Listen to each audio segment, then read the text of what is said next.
Hello everybody, అందరికీ నమస్కారం. Welcome to this special podcast. ఈరోజు నేను ఇంటర్వ్యూ చేయబోతున్న గెస్ట్ ఒక సామాన్యమైన బ్యాక్డ్రాప్ నుంచి అసాధారణమైన సామాన్యానికి చాలా దూరంగా అతీతంగా ఉండేటువంటి ఒక మెగా సామ్రాజ్యాన్ని నిర్మించుకున్నారు. Not with a silver spoon, not with a golden spoon.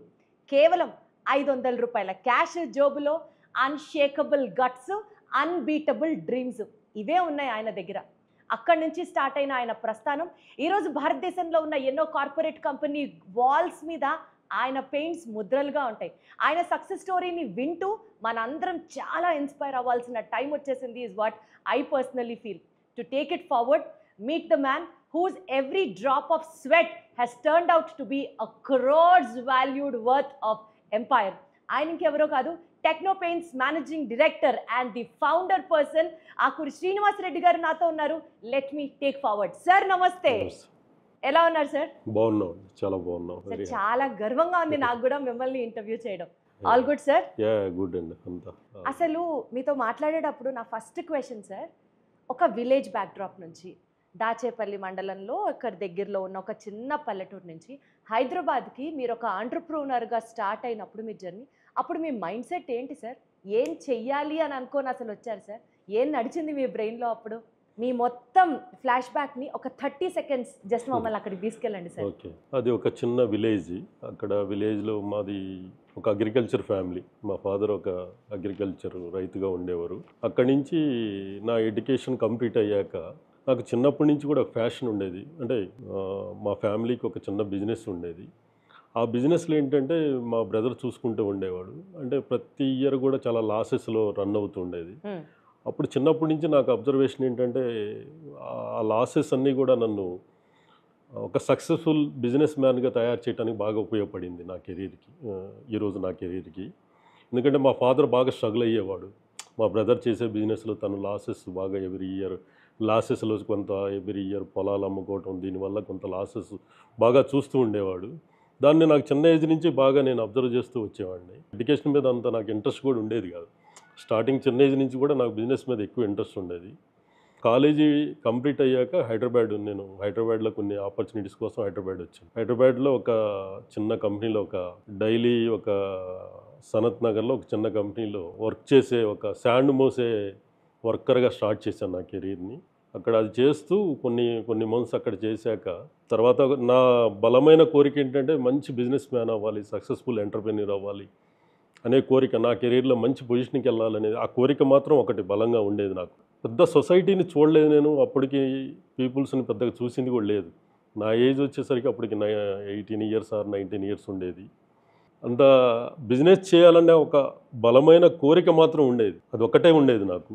తర్వాత నాకు ఒక చిన్న ఆపర్చునిటీ లాగా అక్కడ దగ్గరలో ఒక ఎస్టీడీ బూత్ ఒకటి రన్ చేస్తుంటే ఒక ఫ్రెండ్ తను రన్ చేసుకోలేకపోతే దాన్ని నేను రెడ్డి తీసుకొని అది రన్ చేసుకుంటూ ఒక జాబ్ చేసుకుంటూ తర్వాత మళ్ళీ ఒక రైస్ బిజినెస్ కూడా తీసుకున్నాను 19 years ఏజ్ అప్పుడు. ఇవన్నీ చేసుకుంటూ వస్తున్నప్పుడు నాకు ఒక చిన్న ఇన్సిడెంట్ అయింది. ఆ ఇన్సిడెంట్లో మొత్తం మళ్ళీ జీరో అయిపోయాను. మొత్తం జాబు పోయింది, నెక్స్ట్ బిజినెస్ పోయింది, ఎస్టీడీ బూత్ పోయింది, నెక్స్ట్ బిజినెస్ 3 దెబ్బతిన్నాయి. అప్పటి వరకు నేను నా మైండ్లో ఒకటే ఉండేది, మంచి బిజినెస్ మ్యాన్ అవ్వాలన్న ఇంట్రెస్ట్ మాత్రం ఉండేది. అప్పటి వరకు ఇట్లా సొసైటీ పీపుల్స్ ఇట్లా ఉంటారు, ఇలాంటి సిచ్యువేషన్స్ వస్తాయి అనేది నాకు అసలు ఆ ఏజ్లో నాకు తెలియలేదు కూడా. Right sir. యాక్చువల్గా 1200 రూపాయలకి మీరు ఒక పెయింటింగ్ కంపెనీలో సూపర్వైజర్గా పనిచేయడం కానీ, మీరు అన్నట్లు ఎస్టీడీ బూత్ నడపడం కానీ, లేదా ఒక మెస్కి మీరు రైస్ సప్లై చేయడం, రైస్ బిజినెస్ చేయడం కానీ, ఇవన్నీ 18-19 yearsలో మీరు ఫేస్ చేశారు. అక్కడే ఎదురు దెబ్బలు తినడం కూడా స్టార్ట్ అయింది లైఫ్లో. యాక్చువల్లీ సార్, అంత యంగ్ ఏజ్లో వాల్యూస్ ఆఫ్ లైఫ్ మీకు ఏం తెలిసినాయి సార్ ఆ టైంలో?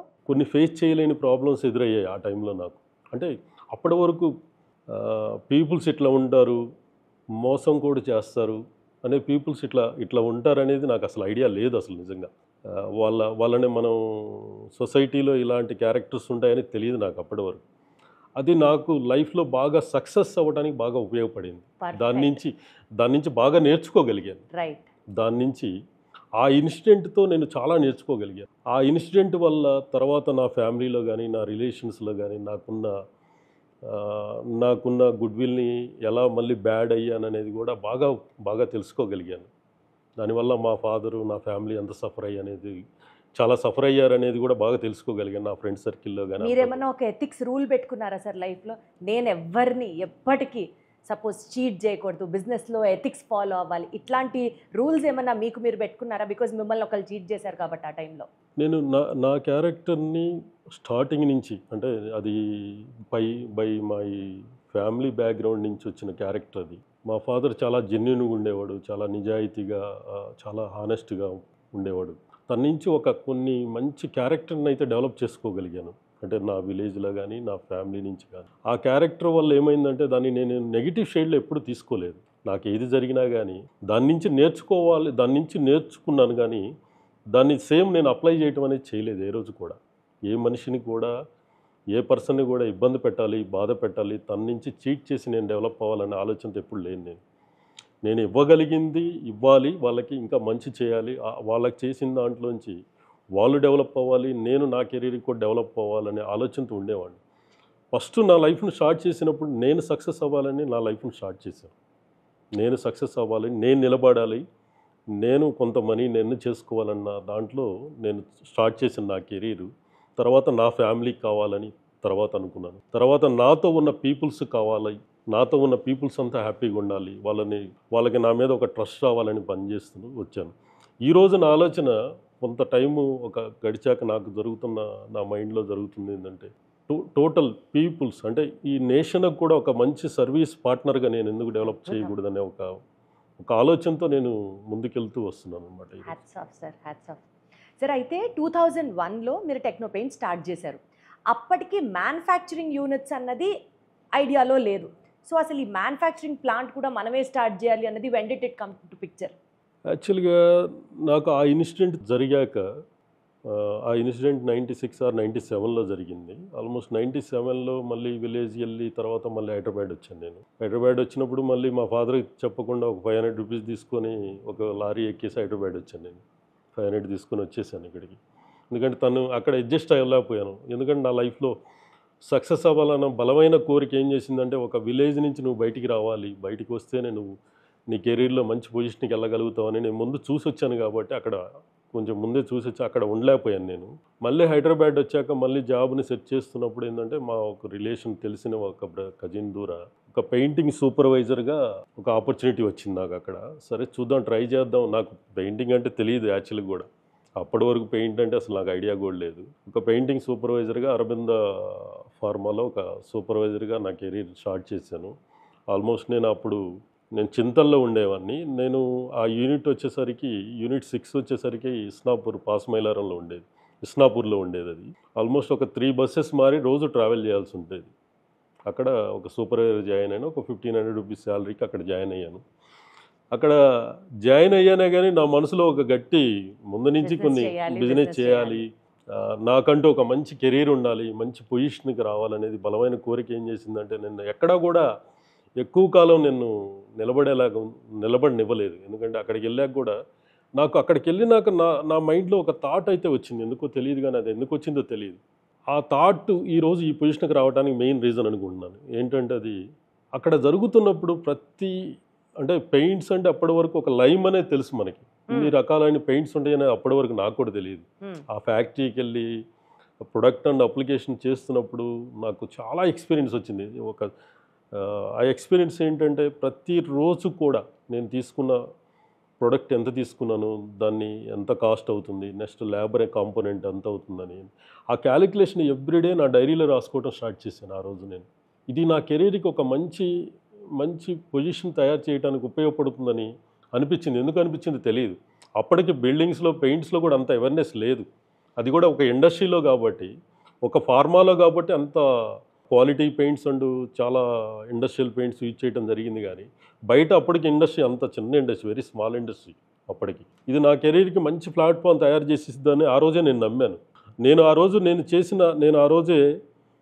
చేసిన క్యాలిక్యులేషన్ ఆ రోజే నేను ఒకటి అనుకున్నాను, ఫ్యూచర్లో నేను ఒక పెద్ద పెయింట్ ఇండస్ట్రీ అయితే నేను పెట్టగలుగుతాను. ఆ రోజే నేను అనుకున్నాను, ఆ రోజే చూశాను ఒక పెద్ద ఇండస్ట్రీ, ఈ కంట్రీలోనే ఒక బిగ్ ఇండస్ట్రీ చేయబోతున్నాను నేను నమ్మాను ఆ రోజు, చిన్న సూపర్వైజర్గా. నా కెరీర్లో. Super sir. అది ఆ రోజు నుంచి నాకు ఎన్ని ఆపర్చునిటీస్ వచ్చినా కానీ, వేరే బిజినెస్ ఆపర్చునిటీస్ వచ్చినా కానీ నేను ఎక్కడా కూడా సెటిల్ దీనికంటే అవ్వలేదా సార్? అవ్వలేదు. నేను ఉండలేకపోయాను. ఎందుకంటే దట్ ఈస్ మై ఫ్యాషన్. నేను చిన్న ఏజ్లోనే నా ఫ్యాషన్కి ఆ ఫ్యాషన్ బలంగా ఉండబట్టేయేమో మనీ ఎర్నింగ్ కంటే కూడా ఫ్యాషన్ మీద ఎక్కువ ఫోకస్ చేసేవాడిని. అంటే బిజినెస్ మ్యాన్ కంటే కూడా businessman money earning that is different. ఎంటర్‌ప్రెన్యూర్‌గా నేను సక్సెస్ అవ్వాలి, చాలామందికి ఎంప్లాయ్మెంట్ ఇవ్వాలి, నాతో పాటు చాలామంది ఎంటర్‌ప్రెన్యూర్స్ డెవలప్ చేయాలనే ఆలోచన నాకు ఎక్కువగా ఉండేది ఎప్పుడు కూడా. అలా ఒక మ్యానుఫ్యాక్చరింగ్ ప్లాంట్ Yeah, కూడా స్టార్ట్ చేశారు. దాని తర్వాత ఒక 8 months అక్కడ జాబ్ చేశాను నేను. అంతకంటే ఎక్కువ చేయలేకపోయాను. బయటికి వచ్చేసి నేను మళ్ళీ పెయింటింగ్ కాంట్రాక్టర్గా స్టార్ట్ చేశాను. నా దగ్గర ఇన్వెస్ట్మెంట్ జీరో, అప్పుడు జీరో ఇన్వెస్ట్మెంట్, నా దగ్గర ఏం లేదు. నా ఫ్రెండ్స్ ఒక ఇద్దరు సపోర్ట్తో ఒక చిన్న ఒక 2-3 ఆర్డర్స్ తీసుకున్నాము. ఫస్ట్ ఇయర్ కొంచెం బిజినెస్ చేయాలని ఇంట్రెస్ట్ ఉంది, కానీ బిజినెస్ చేసేటప్పుడు నేను మొత్తం వర్క్ నేర్చుకున్నాను, మొత్తం నేర్చేసుకున్నాను, ప్రొడక్ట్ ఎక్స్పీరియన్స్ అంతా వచ్చేసి అనుకొని కాంట్రాక్ట్ స్టార్ట్ చేసాం, కానీ 3 కాంట్రాక్ట్లో లాసెస్ వచ్చాయి. అయ్యో. 3 స్టార్టింగ్ ఇయరే. తర్వాత నా ఫ్రెండ్స్ కూడా పాపం ఇన్వెస్ట్ చేసి వాళ్ళు సఫర్ అయ్యారు. తర్వాత వాళ్ళు కూడా లేదు శ్రీను నువ్వు చేసుకో, మేము బయటికి వెళ్ళిపోతాం అని చెప్పి అంటే, తర్వాత మళ్ళీ స్టార్టింగ్ వేరే ఫ్రెండ్ దగ్గర ఒక 50,000 రూపీస్ మనీ తీసుకొని, ఫస్ట్ బిజినెస్ చేయాలంటే ట్రాన్స్పోర్ట్ కావాలి. అంటే మనం ట్రావెల్ చేయాలంటే ట్రాన్స్పోర్ట్ కావాలి. ఒక బైక్ ఒకటి సెకండ్ హ్యాండ్ బైక్ తీసుకొని కొంత మనీని పెట్టి, తర్వాత నేను సిటీ అంతా కూడా అప్పుడే హైదరాబాద్ చాలా ఫాస్ట్గా గ్రో అవుతున్న టైం అది. చంద్రబాబు నాయుడు గారి టైంలో చాలా ఫాస్ట్గా గ్రో అవుతుంది. చాలా ప్రాజెక్టులు వచ్చాయి అప్పుడు. అంటే రియల్ ఎస్టేట్ అప్పటికి చాలా తక్కువ, చాలా లిమిటెడ్ రియల్ ఎస్టేట్ మార్కెట్ ఉండేది. ఏషియన్ గేమ్స్, ఈ ఐటీ పార్క్స్, ఏషియన్ గేమ్స్కి ఇండోర్ స్టేడియమ్స్, ఇవన్నీ చాలా ప్రాజెక్టులు వచ్చాయి. అది నా లైఫ్ని, నా కెరీర్ని మార్చేసిన టైం అదే. నా కెరీర్ని మొత్తం మార్చేసింది అదే టైం అనమాట. ఎందుకంటే అప్పటికి ఇండస్ట్రీలో చాలామంది కాంట్రాక్టర్స్ ఉన్నా కానీ నేను ప్రతిసాట నాకు ఏ ప్రాజెక్ట్ ఇచ్చినా టైమ్లీ డెలివరీ చేయటం, కాస్ట్లో చేయటం, దానివల్ల ప్రతి ప్రాజెక్ట్లో కూడా గవర్నమెంట్లో ఆల్మోస్ట్ ఇప్పుడు మీరు చూస్తున్న ఈ ప్రాజెక్టులు ఐమాక్స్ థియేటర్ నేను చేసింది, ISB Indian school of business, cyber gateway, almost stadiums అన్నీ కూడా, మోస్ట్లీ స్టేడియమ్స్ కూడా నేను చేసినాయి. ఆ ఏజ్ అప్పుడు నా ఏజ్ కూడా almost 19-20 years. Crores of orders అప్పుడే నేను చేయగలిగాను నా ఏజ్ 19-20 yearsలో. అంటే నాకు అంత సపోర్ట్ చేశారు. అంటే ఇతను చాలా బాగా కష్టపడతాడు, ఇచ్చిన ప్రతి పని కూడా డెడికేటెడ్గా టైమ్లీ హ్యాండ్ ఓవర్ చేస్తాడన్న నమ్మకాన్ని తయారు చేసుకోగలిగాను మార్కెట్లో. నేను చేసిన ప్రతి ప్రాజెక్ట్లో నాకు వచ్చే ప్రాఫిట్ చెక్ చేసుకోలేదు ఏ రోజు కూడా.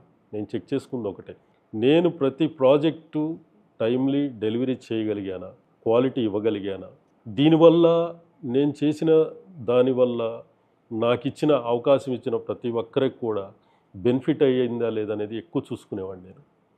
నేను ఎర్నింగ్ మనీ ఏ రోజు చూసుకోలేదు. ఎర్నింగ్ మనీ అనేది నాకు అప్పటి నుంచి నాకు ఒక ఆలోచన ఉండేది, నేను ఎక్కువ వాల్యూమ్ చేసుకోగలిగితే మనీ ఆటోమేటిక్గా వస్తుంది మనకి. అందుకని ప్రతి ప్రాజెక్ట్ని ఒక క్యాలిక్యులేషన్లోకి వెళ్ళి ప్రతిదాన్ని చూసుకోవడం అనేది నాకు చిన్న ఏజ్ నుంచి లేదు. అది కానీ సార్ ఒకసారి ఆ క్యాలిక్యులేటెడ్ అమౌంట్స్ గురించి మాట్లాడితే, సరే మీరు కంపెనీ స్టార్ట్ చేశారు, ఫస్ట్ ఇయర్ 10 lakhs దాకా టర్న్ ఓవర్ ప్రాఫిట్ చూశారు. సీన్ కట్ చేస్తే అసలు ఈ జర్నీలో మీరు స్టార్ట్ చేయడం, మీరు ఆర్డర్స్ తీసుకోవడం, మీరు దాన్ని ఎగ్జిక్యూట్ చేయడం, ఈ ప్రాసెస్లో ఎప్పుడన్నా అసలు ఈ కష్టం నేను పడలేకపోతున్నాను, అసలు I have to give it up, మంది కాదు ఇది, వేరే బిజినెస్ ట్రై చేద్దాం అని ఎప్పుడన్నా అనుకున్నారా? మీకు ఒక చిన్న ఎగ్జాంపుల్ చెప్తాను, మీరు అడిగారు కాబట్టి చెప్తాను. నేను స్టేడియంస్ చేసేటప్పుడు మన ఎల్బీ స్టేడియంలో ఒక టెన్నిస్ స్టేడియం కన్స్ట్రక్షన్ చేశారు. ఆ టైంలో ఏంటంటే ఎనాగ్రేషన్కి చాలా టైం తక్కువ ఉంది. అప్పుడు టెన్నిస్ స్టేడియం వచ్చేసరికి న్యూ స్టేడియం, అది దాని లోపల ఓల్డ్ స్టేడియంస్ ఉండేవి. ఒకటి ఎల్బీ స్టేడియం లోపల, ఇంకోటి ఎల్బీ స్టేడియం ఒకటి ఉండేది, పాత స్టేడియం ఒకటి ఉండేది, ఇంకోటి ఇన్సైడ్ ఇంకోటి బాక్సింగ్ స్టేడియం ఒకటి ఉండేది. నేను కాంట్రాక్టర్ దగ్గర టెన్నిస్ స్టేడియం కాంట్రాక్ట్ తీసుకొని చేస్తున్నాను. ఈ 2 స్టేడియంస్ కూడా నాకు ప్రెజర్ వచ్చింది గవర్నమెంట్ నుంచి. అక్కడ ఉన్న డిపార్ట్మెంట్ ఏంటంటే అక్కడ ఉన్న కాంట్రాక్టర్ చెప్పి ప్రెజర్ చేశారు. నాకు 1 weekలో ఈ ఎల్బీ స్టేడియము, బాక్సింగ్ స్టేడియం కూడా నాకు కంప్లీట్గా పెయింట్ చేసి ఇవ్వమని అడిగారు డిపార్ట్మెంట్. ఆ టైంలో ఏంటంటే చాలామంది కాంట్రాక్టర్స్ని పిలిచారు. 5 days ఆర్ 1 week టైమే ఉంది ఈ స్టేడియంస్ కంప్లీట్ చేసాం. ఎందుకంటే బాక్సింగ్ స్టేడియం వచ్చేసి మీకు ఏషియాలోనే అదొక ఇంతవరకు దానికి ఒక పిల్లర్ సపోర్ట్ లేకుండా ఒక యూనిక్ యూనిక్ మోడల్ ఎప్పుడు 1950s కట్టిన స్టేడియం అది.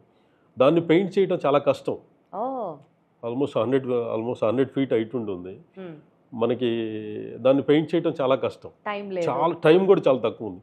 చాలామంది అడ్జస్టింగ్ ఓల్డ్ కాంట్రాక్టర్స్ని పిలిచి వాళ్ళు అడిగారు చేయించగలుగుతావా అని, చాలామంది ట్రై చేశారు. లాస్ట్కి ఎవరు కూడా చేయలేమని చెప్పారు. నేను ఒకరోజు అలాగే కూర్చున్నాను బాక్సింగ్ స్టేడియం ముందు నైట్ ఈవినింగ్ పూట 6 o'clock నా దగ్గరికి వచ్చింది ఆ న్యూస్, ఇట్లా చేయలేకపోతున్నారు, టైం లేదు, మనకేమో గవర్నమెంట్ నుంచి చాలా ప్రెజర్ ఉంది. అప్పుడు చంద్రబాబు నాయుడు గారు చాలా ప్రెజర్ పెట్టేవాడు, ప్రతి డిపార్ట్మెంట్ని బాగా ప్రెజర్ పెట్టేవాడు. ఎందుకంటే టైమ్లీ కంప్లీట్ కావాలి, ఏషియన్ గేమ్స్ దగ్గరికి వస్తున్నాయి. నేను ఒకరోజు ఈవినింగ్ 6 o'clock ఆ స్టేడియం ముందు కూర్చొని ఆలోచిస్తున్నాను. నా దగ్గర ఉన్న మేజర్ కాంట్రాక్టర్లు అంటే మేస్త్రీలు కాంట్రాక్టర్లు ఉంటారు కదా, పిలిచి అడిగి ఇది ఎలా చేయగలుగుతాం ఒకసారి చెప్పండి అని అడిగితే ఎవరు కూడా సార్ కష్టం సార్, ఇది చేయలేము, దీనికి ఇప్పటికిప్పుడు దీనికి కనీసం సపోర్ట్స్ కూడా లేవు, మనం కాంట్రాక్ట్ చేయలేము అని చెప్పి వాళ్ళందరూ కూడా ఇది చేశారు. ఎవరు చేయలేమంటే నేను ఒకటే బలంగా నమ్మాను, ఎవరు చెయ్యలేనిది మనం చేయాలి లైఫ్లో. మనం ఎవరు చేయలేనిది మనం చేస్తేనే మనం ఆ పొజిషన్కి వెళ్ళగలుగుతాం, అంతే కదా. మనం ఎవరు చేయలేనిది మనం చేయగలిగితేనే మనకంటూ ఒక రికగ్నిషన్ వస్తుందనే ఆ రోజే నేను బాగా బలంగా నమ్మాను దాన్ని. నేను ఒకటే చెప్పాను వాళ్ళకి, నెక్స్ట్ డే నుంచి వర్క్ స్టార్ట్ అవుద్దండి అని చెప్పారు. నెక్స్ట్ డే నుంచి వర్క్ స్టార్ట్ అవుద్దని చెప్పాను. ఇంకోటి ఏంటంటే పీపుల్స్ అంతా తిరుగుతుంటారు కాబట్టి డే టైంలో చేయలేము అది. నేనేం చేశానంటే మా టీం అందరికీ బాగా మోటివేట్ చేసి రాణిగంజ్ వెళ్ళేసి అప్పటి వరకు మీ మిషన్స్ లేవు, పవర్ స్పేర్లు, మనం యాక్చువల్గా పొలాల్లో కొట్టే పవర్ స్పేర్లు ఒక 10 పవర్ స్పేర్లు తెప్పించేసి 4 నైట్స్లో LB stadium and boxing stadium power స్పేర్లు తీసుకొని మొత్తం పవర్ స్పేర్లు అంటే పెద్ద పెద్ద గన్నులు తీసుకొని 4 daysలో నేను చేసిస్తే డిపార్ట్మెంట్ అంతా 4 days తర్వాత డిఈసి ఏఈ వీళ్ళంతా వచ్చి ఆశ్చర్యపోయారు. ఇది ఒక వండర్, అసలు ఎలా చేయగలిగాడు, ఎవరు చేయగలిగాడు అని చెప్పి ఆ రోజే అప్రిషియేట్ చేశాను.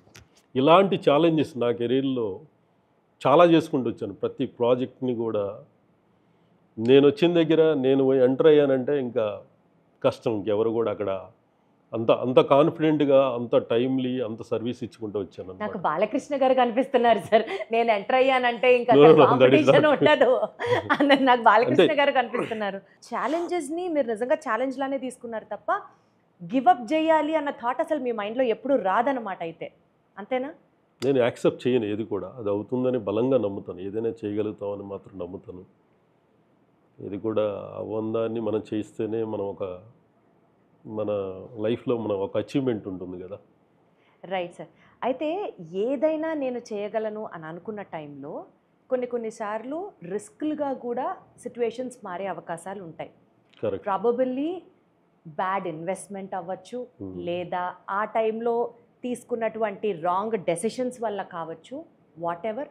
అప్పటి వరకు మీరు నిర్మించుకున్న ఆ సామ్రాజ్యం అంతా కూలడం స్టార్ట్ అయింది. ఇన్ ద సెన్స్ అప్పులు పాలవ్వడం, అందరికీ మళ్ళీ మీరు స్క్వేర్ జీరోకి వచ్చేసారు అని ప్రచారం జరగడం. ఈ ఫేజ్లో సార్ మీరు ఏం చెప్పుకున్నారు? ఎమోషనల్గా మళ్ళీ ఫైనాన్షియల్గా బౌన్స్ బ్యాక్ అవ్వాలి అని అంటే what was your state of mind then? ఎంత రెసిలియంట్గా మీరు ముందుకొచ్చారు చెప్పండి. How did that transformation happen? నేను ఈ సక్సెస్ అవుతున్నప్పుడు అంటే ఇట్లా ప్రాజెక్టులు చేసుకుంటూ వస్తున్నప్పుడు ఏమైందంటే ఇండస్ట్రీ అంతా ఒక సైడ్ ఉంది, పెయింట్ ఇండస్ట్రీ అంతా ఒక సైడ్ ఉంది, నేను ఇంకొక సైడ్ ఉన్నాను. అప్పటికే మేజర్ కంపెనీస్, మెయిన్ కంపెనీస్ అంతా కూడా రీటైల్ సెగ్మెంట్లో అంటే B2Cలో వాళ్ళు బాగా సక్సెస్ఫుల్గా కంట్రీ అంతా కూడా చేసుకుంటూ వెళ్తున్నారు. నాకేంటంటే నేను చేస్తున్న దగ్గర నుంచి ఏమైందంటే నాకు అప్పటికి ఒక బలమైన కోరిక వచ్చేసింది. నేను కూడా ఆ కంపెనీస్ లాగా ఆ లెవెల్కి వెళ్ళాలన్న మైండ్లో ఒక బలంగా మళ్ళీ ఇంకొక థాట్ ప్రాసెస్ స్టార్ట్ అయింది. వాళ్ళలాగా నేను కూడా కంట్రీలో B2Cలో రీటైల్ నెట్వర్క్ని ఎస్టాబ్లిష్ చేయాలని చెప్పేసి మళ్ళీ 2004-05లో అప్పటి వరకు ప్రాజెక్ట్స్ చేసుకుంటూ వస్తున్నాను. నేను ప్రాజెక్ట్స్లో సక్సెస్ఫుల్ అయ్యి నాకంటూ కొంత ప్రాపర్టీసు అండ్ కొంత బ్యాంక్ బ్యాలెన్సెస్ అండ్ అన్నీ డెవలప్ చేసుకున్నాక 2004-05లో మళ్ళీ ఈ ప్రాసెస్ నా బ్రెయిన్లో ఈ ప్రాసెస్ స్టార్ట్ అయింది. ఈ కంపెనీస్ అన్నీ ఇలా సక్సెస్ అయినాయి కదా, ఇన్ని వేల కోట్లు చేస్తున్నాయి కదా, నేను కూడా అక్కడికి వెళ్ళాలి, నేను కూడా ఆ పొజిషన్కి వెళ్ళాలని మళ్ళీ అక్కడి నుంచి 4-5లో మళ్ళీ రీటైల్ నెట్వర్క్కి వెళ్ళాను. రీటైల్ నెట్వర్క్ని దట్ ఈస్ డిఫరెంట్. మళ్ళీ అది ఏమైందంటే నేను అప్పటి వరకు చేయని వర్క్ అది. అక్కడ చెయ్యాలని ఒక బలమైన నమ్మకంతో మాత్రమే ముందుకెళ్ళగలిగాను. ఆ నమ్మకం, నాకు ఎక్స్పీరియన్స్ లేదు, నాకున్న company position, brand position check చేసుకోలేదు, నాకు అంత ఎక్స్పీరియన్స్ లేదు ఆ టైంలో. అగ్రెసివ్గా టీముని తీసేసుకొని మ్యానుఫ్యాక్చరింగ్ యూనిట్స్, ఇంకొక యూనిట్ కూడా స్టార్ట్ చేసి సౌత్ ఇండియా అంతా కూడా టీమ్ని, డిపోస్ని డెవలప్ చేసేసాను 2004-5లో. అది చేసుకొని వస్తూ ఒక 2000 మంది పైగా డీలర్స్ని అపాయింట్ చేసాం. మొత్తం టీంని అపాయింట్ చేసి 2000 మంది పైగా డీలర్స్ని అపాయింట్ చేశాం. అప్పటి వరకు ప్రాజెక్ట్ చేస్తున్న నేను కంప్లీట్గా ప్రాజెక్ట్ స్టాప్ చేసి దీనికి డైవర్ట్ అయిపోయాను. ఇది మేజర్ ఇండస్ట్రీ, 90% ఇండస్ట్రీ ఇక్కడ ఉంది కదా అని చెప్పేసి అక్కడ డైవర్ట్ అయిపోయాను. చేయాలనే ఇంట్రెస్ట్ మాత్రమే ఉంది నాకు. ఆ సెగ్మెంట్లోకి వెళ్ళాలి, నేను సక్సెస్ అవ్వాలి, వాళ్ళలాగా నేను కూడా మంచి పొజిషన్కి వెళ్ళాలి, నా బ్రాండ్ వాల్యూని కూడా అక్కడికి తీసుకెళ్ళాలి, నా ప్రొడక్ట్ని కూడా ఆ సెగ్మెంట్లోకి తీసుకెళ్ళి రీటైల్ని నెక్స్ట్ లెవెల్కి తీసుకెళ్ళాలన్న ఇదిలో వెళ్ళిపోయాను నేను. ఆ టైంలో నాకున్న బ్యాంకర్స్ సపోర్ట్ కావచ్చు, ఫైనాన్స్, నా ఓన్ క్యాపిటల్ కానీ ఇవన్నీ కూడా బాగా సపోర్ట్ చేసాయి. అట్లా చేస్తూ ఒక 2-3 ఇయర్స్ నేను చేశాక ఏమైందంటే, అది అక్కడ జరిగిన ప్రాబ్లం, అక్కడ జరిగిన మిస్టేక్ ఏంటంటే, నాకు అంతా కొత్త, అదంతా కూడా అంతా టీం మీద డిపెండ్ అయ్యి చేశాను. కంప్లీట్గా సేల్స్ అండ్ మార్కెటింగ్ టీం మీద డిపెండ్ అయ్యి చేసుకుంటూ వచ్చాను. ఎందుకంటే వాళ్ళని మీద డిపెండ్ అయ్యి మొత్తం డీలర్స్కి మెటీరియల్ డంప్ చేయటం, తర్వాత అది పేమెంట్స్ రికవరీ అవ్వకపోవటం, తర్వాత బ్యాంక్స్లో కొన్ని ఇయర్స్కి ఏమైపోయిందంటే అవి మన కాడ ఉన్న వర్కింగ్ క్యాపిటల్ అంతా డైవర్ట్ అయిపోయింది, B2Cకి వెళ్ళిపోయింది, రీటైల్కి వెళ్ళిపోయింది. అక్కడి నుంచి 80% నాకు ఏ సపోర్ట్ దొరకలేదు, టైమ్లీ కలెక్ట్ చేయలేకపోయారు. తర్వాత టీం కూడా వాళ్ళ మీద ప్రెజర్ అప్లై చేస్తే వాళ్ళు జాబులు మానేసి రిజైన్ చేసి వెళ్ళిపోవటం, అంతా డిస్టర్బ్ అయిపోయింది. మొత్తం 3-4 ఇయర్స్లో మొత్తం కంప్లీట్గా నేను 97 నుంచి 2004-5 వరకు నేను చేసుకున్న నా సామ్రాజ్యం మొత్తం మళ్ళీ కంప్లీట్గా జీరో అయిపోయింది. జీరో అవ్వటం, నెక్స్ట్ డెట్ కూడా బ్యాంకుల నుంచి డెట్, వెండర్స్ నుంచి డెట్ పెరిగిపోయింది, బాగా డెట్ పెరిగిపోయింది. నాకు చాలా సఫర్ అయ్యాను అనమాట. దగ్గర ఒక 25 కోట్ల అప్పు, ఆల్మోస్ట్ 20-25 crores వరకు డెట్ వచ్చింది. బ్యాంక్స్ కానీ, నా private investments and private finance కావచ్చు, వెండర్స్ క్రెడిట్స్ కావచ్చు, ఇవన్నీ కూడా ఆల్మోస్ట్ 25 crores వరకు డెట్ అయిపోయింది. అప్పటికి కొన్ని అసెట్స్ ఉన్నాయి నా దగ్గర, కొన్ని అసెట్స్ అంటే కొన్ని ఉన్నాయి కాబట్టి కొంత నేను ఆ టైంలో నేనేం చేశానంటే మళ్ళీ 2008 వరకు బాగా సఫర్ అయ్యాను. తర్వాత 2008 నుంచి 9 వరకు అది బాగా బ్యాడ్ టైం, చాలా బ్యాడ్ టైం. ఒక 1 year పాటు ఆల్మోస్ట్ ఒక 1 year నిద్రపోలేదంటే నమ్ముతారో లేదో మీరు. 1 year అయితే నేను ఆల్మోస్ట్ నిద్ర లేదు నాకు ఒక 1 year. నన్ను బాగా సఫర్ చేసేసి, అంటే కెరీర్లో అప్పటి వరకు నేను మంచి ప్లాట్ఫామ్. ఎందుకంటే 2001-2కి నా దగ్గర ఒక 3 కార్లు మెయింటైన్ చేసి ఓన్ ప్రాపర్టీస్ మెయింటైన్ చేసుకున్నాను నేను. అప్పటికి 2001 అంటే పెద్దగా హైదరాబాద్లో పెద్దగా కార్లు కూడా అంత కార్ కల్చర్ కూడా అంత లేదు. అప్పటికే నా దగ్గర 3 కార్లు. ఏం కార్లు ఉండేవి సార్ అప్పట్లో? నా దగ్గర అప్పుడు ఒకటి ఫోర్ట్ ఎండీవర్, ఒకటి స్కోడా, ఒకటి స్విఫ్ట్, 3 కార్లు మెయింటైన్ చేశాను అప్పుడు 2001లో. అప్పటికి రియల్ ఎస్టేట్ లేదు. యాక్చువల్గా చెప్పాలంటే రియల్ ఎస్టేట్ అప్పుడప్పుడే స్లోగా స్టార్ట్ అవుతుంది. అలాంటి సిచ్యువేషన్లో నన్ను కొంచెం ఇబ్బంది అనిపించింది, కానీ నాలో ఎప్పుడు కూడా అది ఏమంటారు, ఆ డెడికేషన్ నన్ను ఎప్పుడు కూడా నన్ను కిందకి తీసుకెళ్ళలేదు ఎప్పుడు కూడా. ఆ ఇల్లు, కార్లు అన్నీ అప్పుడు అమ్మేయాల్సి వచ్చిందా? మొత్తం ప్రాపర్టీస్, నేను ఉన్న ప్రాపర్టీని మళ్ళీ 9లో అమ్మేసి సేమ్ కమ్యూనిటీలో నేను మళ్ళీ రెంట్కున్నాను. చాలా బాగా చేసుకున్న ప్రాపర్టీని, సొంత ఇల్లు మొత్తం అమ్మేసి మళ్ళీ ఏం చేశానంటే మళ్ళీ అక్కడే కమ్యూనిటీలో రెంట్కున్నాను. కానీ కొంచెం నా ఫ్యామిలీకి కొంచెం ఇబ్బంది అనిపించింది, కానీ నాకైతే ఇబ్బంది అనిపించలేదు. ఎందుకంటే నా ఆలోచన ఒకటి ఉండేది ఎప్పుడు, అది అమ్మి ఈరోజు ఇక్కడికి వచ్చాం, రేపు మళ్ళీ నేను ఇంకా దీనికంటే పెద్దది తీసుకోగలుగుతాను నమ్మకం నాకు ఎప్పుడు ఉండేది. ఇదంతా కూడా కెరీర్లో ఎప్పుడు కూడా సక్సెస్ ఫెయిల్యూర్స్ రెండు ఉంటాయనేది నేను ఎప్పుడు నమ్ముతుండేవాడిని. ఎందుకంటే ఎక్స్పీరియన్స్లో మనం మనకి ఎక్స్పీరియన్స్ అవుతున్నప్పుడు 100% ఎక్కడో చోట మిస్టేక్ అయితే జరగకుండా ఉండదు, మిస్టేక్ జరుగుతుంది. ఆ మిస్టేక్ నుంచే మనం అన్నీ నేర్చుకోగలుగుతామని బాగా నమ్ముతాను నేను. అందుకనే ఒక ప్రాపర్టీ అమ్మినా కానీ రేపు దీనికంటే ఎన్నో టైమ్స్ పెద్ద ప్రాపర్టీ నేను కొనగలుగుతామన్న నమ్మకం నాకు ఎక్కువ ఉండేది. ఒక 2 years నిజంగా చెప్తున్నానండి. నిజంగా చాలామంది అంటారు కదా, కింద పడ్డప్పుడు నాకు ఎవరు సపోర్ట్ చేయలేరు, చాలామంది దూరం అయిపోయారు, ఇవన్నీ చెప్తుంటారు కదా, చాలామంది చెప్తుంటారు. నేను ఆ మాటలను ఎప్పుడు నేను అగ్రి చేయను. ఎందుకు చెప్తున్నానంటే, అది ఇంత పెద్ద సొసైటీలో మంచి చెడు రెండూ ఉంటాయండి. మంచి చెడు రెండూ ఉంటాయి. ఈ రెండు జరిగినప్పుడు, ఈ మంచి చెడు ఉన్నప్పుడు, నీతో సక్సెస్ అయినప్పుడు నీతో ఉంటారు, నీతో కొంచెం ఇబ్బంది, నీ దగ్గర నుంచి కొంచెం పెయిన్ వచ్చినప్పుడు నువ్వు ఎందుకు ఎక్స్పెక్ట్ చేస్తున్నావు అండి నీతో ఉండాలని ఎందుకు కోరుకుంటున్నాను? నువ్వు పెయిన్ ఇచ్చావు కదా, నువ్వు వాడికి ఏదో పెయిన్ ఇస్తేనే కదా నీకు దూరం అయింది వాళ్ళు. దాన్ని నువ్వు ద్వేషంగా మార్చుకోవాల్సిన అవసరం లేదు కదా. సొసైటీలో పీపుల్స్ని నేను చూశానండి. అది నేను నా కెరీర్లో నేను చూశాను. అది నేను అంతా జీరోకి వెళ్ళినా కానీ నా దగ్గర ఉన్న కొంతమంది ఎంప్లాయీస్ 2 years నేను శాలరీస్ ఇవ్వకపోయినా, నాకు ఎంతో ఫైనాన్షియల్గా ప్రెజర్ వచ్చినా కానీ, ఎన్నో ఇష్యూస్ వచ్చినా కానీ వాళ్ళు నిలబడ్డారు నాతో. నా ఎంప్లాయీస్ నిలబడ్డారు, నా ఫ్యామిలీ నిలబడ్డారు. అండ్ నేను చేసిన నా క్లయింట్స్, నాకు శ్రీనివాస్ రెడ్డి మళ్ళీ ఫెయిల్ అయ్యి మళ్ళీ మా దగ్గరకు వచ్చాడు, తనకి సపోర్ట్ చేయాలి. నేను చాలామంది లిటరల్లీ అడిగానండి, నేను మళ్ళీ ఫెయిల్ అయ్యానండి, నాకు కొంచెం సపోర్ట్ చేయండి, మళ్ళీ నా కెరీర్ స్టార్ట్ చేసుకుంటానని అడిగినప్పుడు చాలామంది సపోర్ట్ చేశారండి. గుడ్ పీపుల్ ఉన్నారు సొసైటీలో. గుడ్ పీపుల్ ఉండబట్టే సొసైటీ నడుస్తుంది కూడా. సరే, అప్పుడు 50,000 మీరు సెకండ్ టైం ఫెయిల్ అయినప్పుడు 50,000 అప్పు అడగడం దగ్గర నుంచి మళ్ళీ ఇప్పుడు అందరి దగ్గరికి వెళ్ళి నన్ను సపోర్ట్ చేయండి అని అడగడం వరకు పదే పదే ఫెయిల్ అవుతున్నప్పుడు మీకేమీ మొహమాటంగా కానీ ఇబ్బందిగా కానీ అనిపించలేదా సార్?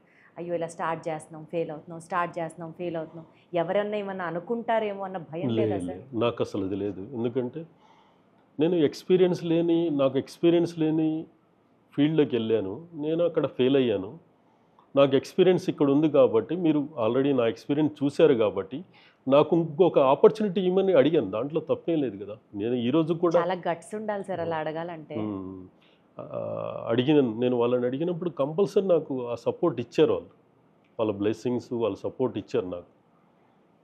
ఆ సపోర్ట్తో అసలు మా కాస్టింగ్ చెప్తే మీకు చాలా ఆశ్చర్యంగా ఉంటుందండి. మా కాస్టింగ్ 3 ప్లాంట్లని మొత్తం ఖాళీ చేసి ఒక చిన్న ప్లాంట్ మళ్ళీ 2010లో స్టార్ట్ చేశాం.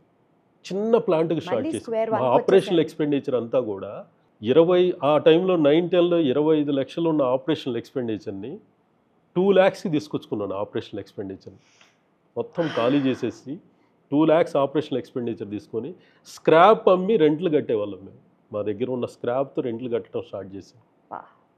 అలాగే మా కాడున్న డెట్ని క్లియర్ చేయడానికి చాలామంది, నేను అదే చెప్తున్నాను కదా, మాకు చాలామంది సపోర్ట్ చేశారు.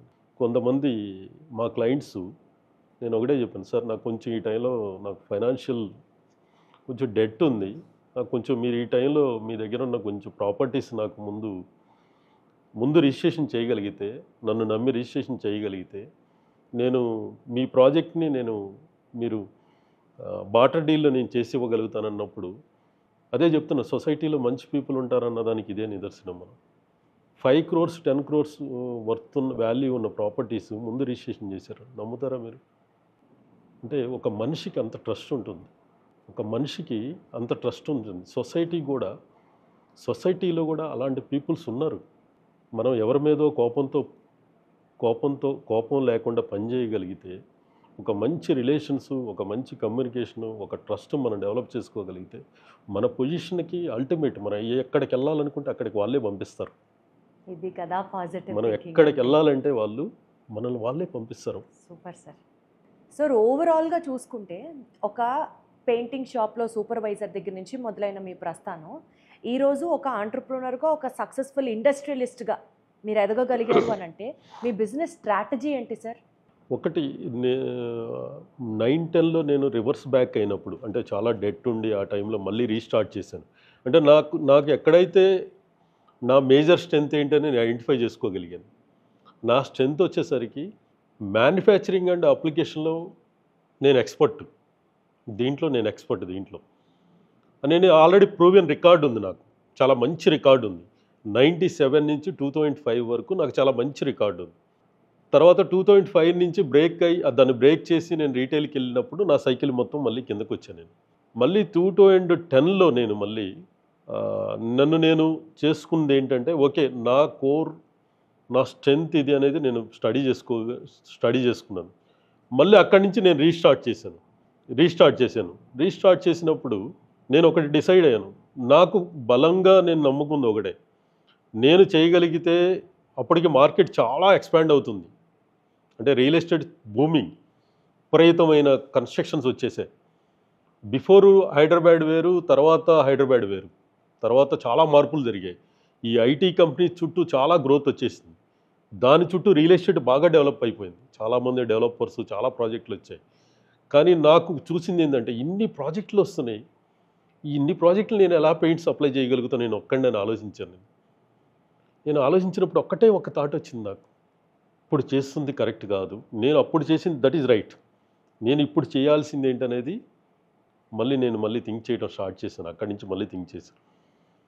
నేను చేస్తే 4 ప్రాజెక్టులు అకౌంటబిలిటీ తీసుకొని ఓనర్షిప్ చేయగలుగుతాను. నేను ఒక 4 ప్రాజెక్ట్స్ చేయగలుగుతా, టైమ్లీ చేయగలుగుతాను. 10 ప్రాజెక్ట్స్ తీసుకుంటే నేను ఫెయిల్ అవుతాను. నేను మళ్ళీ 10 ప్రాజెక్టులు ఎగ్జిక్యూట్ చేయగలిగితే నేను ఫెయిల్ అవుతాను. కానీ నా అంబిషన్ ఇది మొత్తం నాకు కావాలనే అంబిషన్ నాకు ఎక్కువ ఉంటుంది. మార్కెట్లో ఉన్న 100 ప్రాజెక్టులు ఉంటే 100 నాకు కావాలి, 100 ప్రాజెక్ట్స్ నాకు కావాలి, నేను చేయాలి. ఈ అంబిషన్ నాకు ఎప్పుడు పోలేదు. ఎప్పుడు కూడా నేనున్న దగ్గర కాంపిటేటర్ ఉండకుండా చేయాలనేది నా ఆలోచన ఎక్కువ ఉంటుంది. నేను ఎప్పుడు కూడా అంటే కాంపిటేటర్ నేను తొక్కాలని చూడను. నేను బెస్ట్ ఏమి ఇవ్వగలుగుతాను నా క్లయింట్కి, నేను జడ్జ్ చేసుకుంటుంటా. ఇప్పుడు దానికోసం ఒక మోడల్ని డెవలప్ చేశాను నేను. That is model. ఈరోజు ఆ మోడల్ వల్లే ఈ కంపెనీ, ఈ ఆర్గనైజేషను పాన్ ఇండియాలో ఇన్ని సిటీస్లో ఇన్ని ప్రాజెక్టులు ఎగ్జిక్యూట్ చేయగలుగుతున్నాం. That is model. ఆ మోడల్ ఏంటంటే నా దగ్గర చేసిన ప్రీవియస్ ఎంప్లాయీస్ కావచ్చు, కొంతమంది నా దగ్గర చేసిన మా రిలేషన్లో ఉన్న కొంతమంది పీపుల్స్ కావచ్చు, లేకపోతే రూరల్ కొన్ని విలేజ్ నుంచి మా చుట్టుపక్కల ఒక 10 విలేజ్ నుంచి మా చుట్టుపక్కల నుంచి పీపుల్స్ వచ్చారు నా దగ్గరికి ఈరోజు.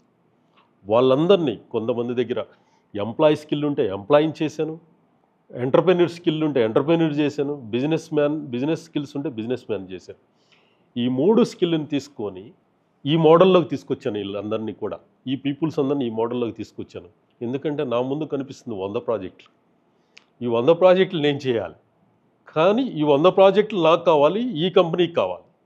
దానికోసం అందరినీ ఈ మోడల్లోకి తీసుకొచ్చి ప్రతి ఒక ఓనర్షిప్ మోడల్ని తయారు చేసి, ప్రాఫిట్ షేరింగ్ ఒక మోడల్ తయారు చేసి, ప్రతి ప్రాజెక్ట్ని టైమ్లీ కంప్లీట్ చేయటం, క్వాలిటీ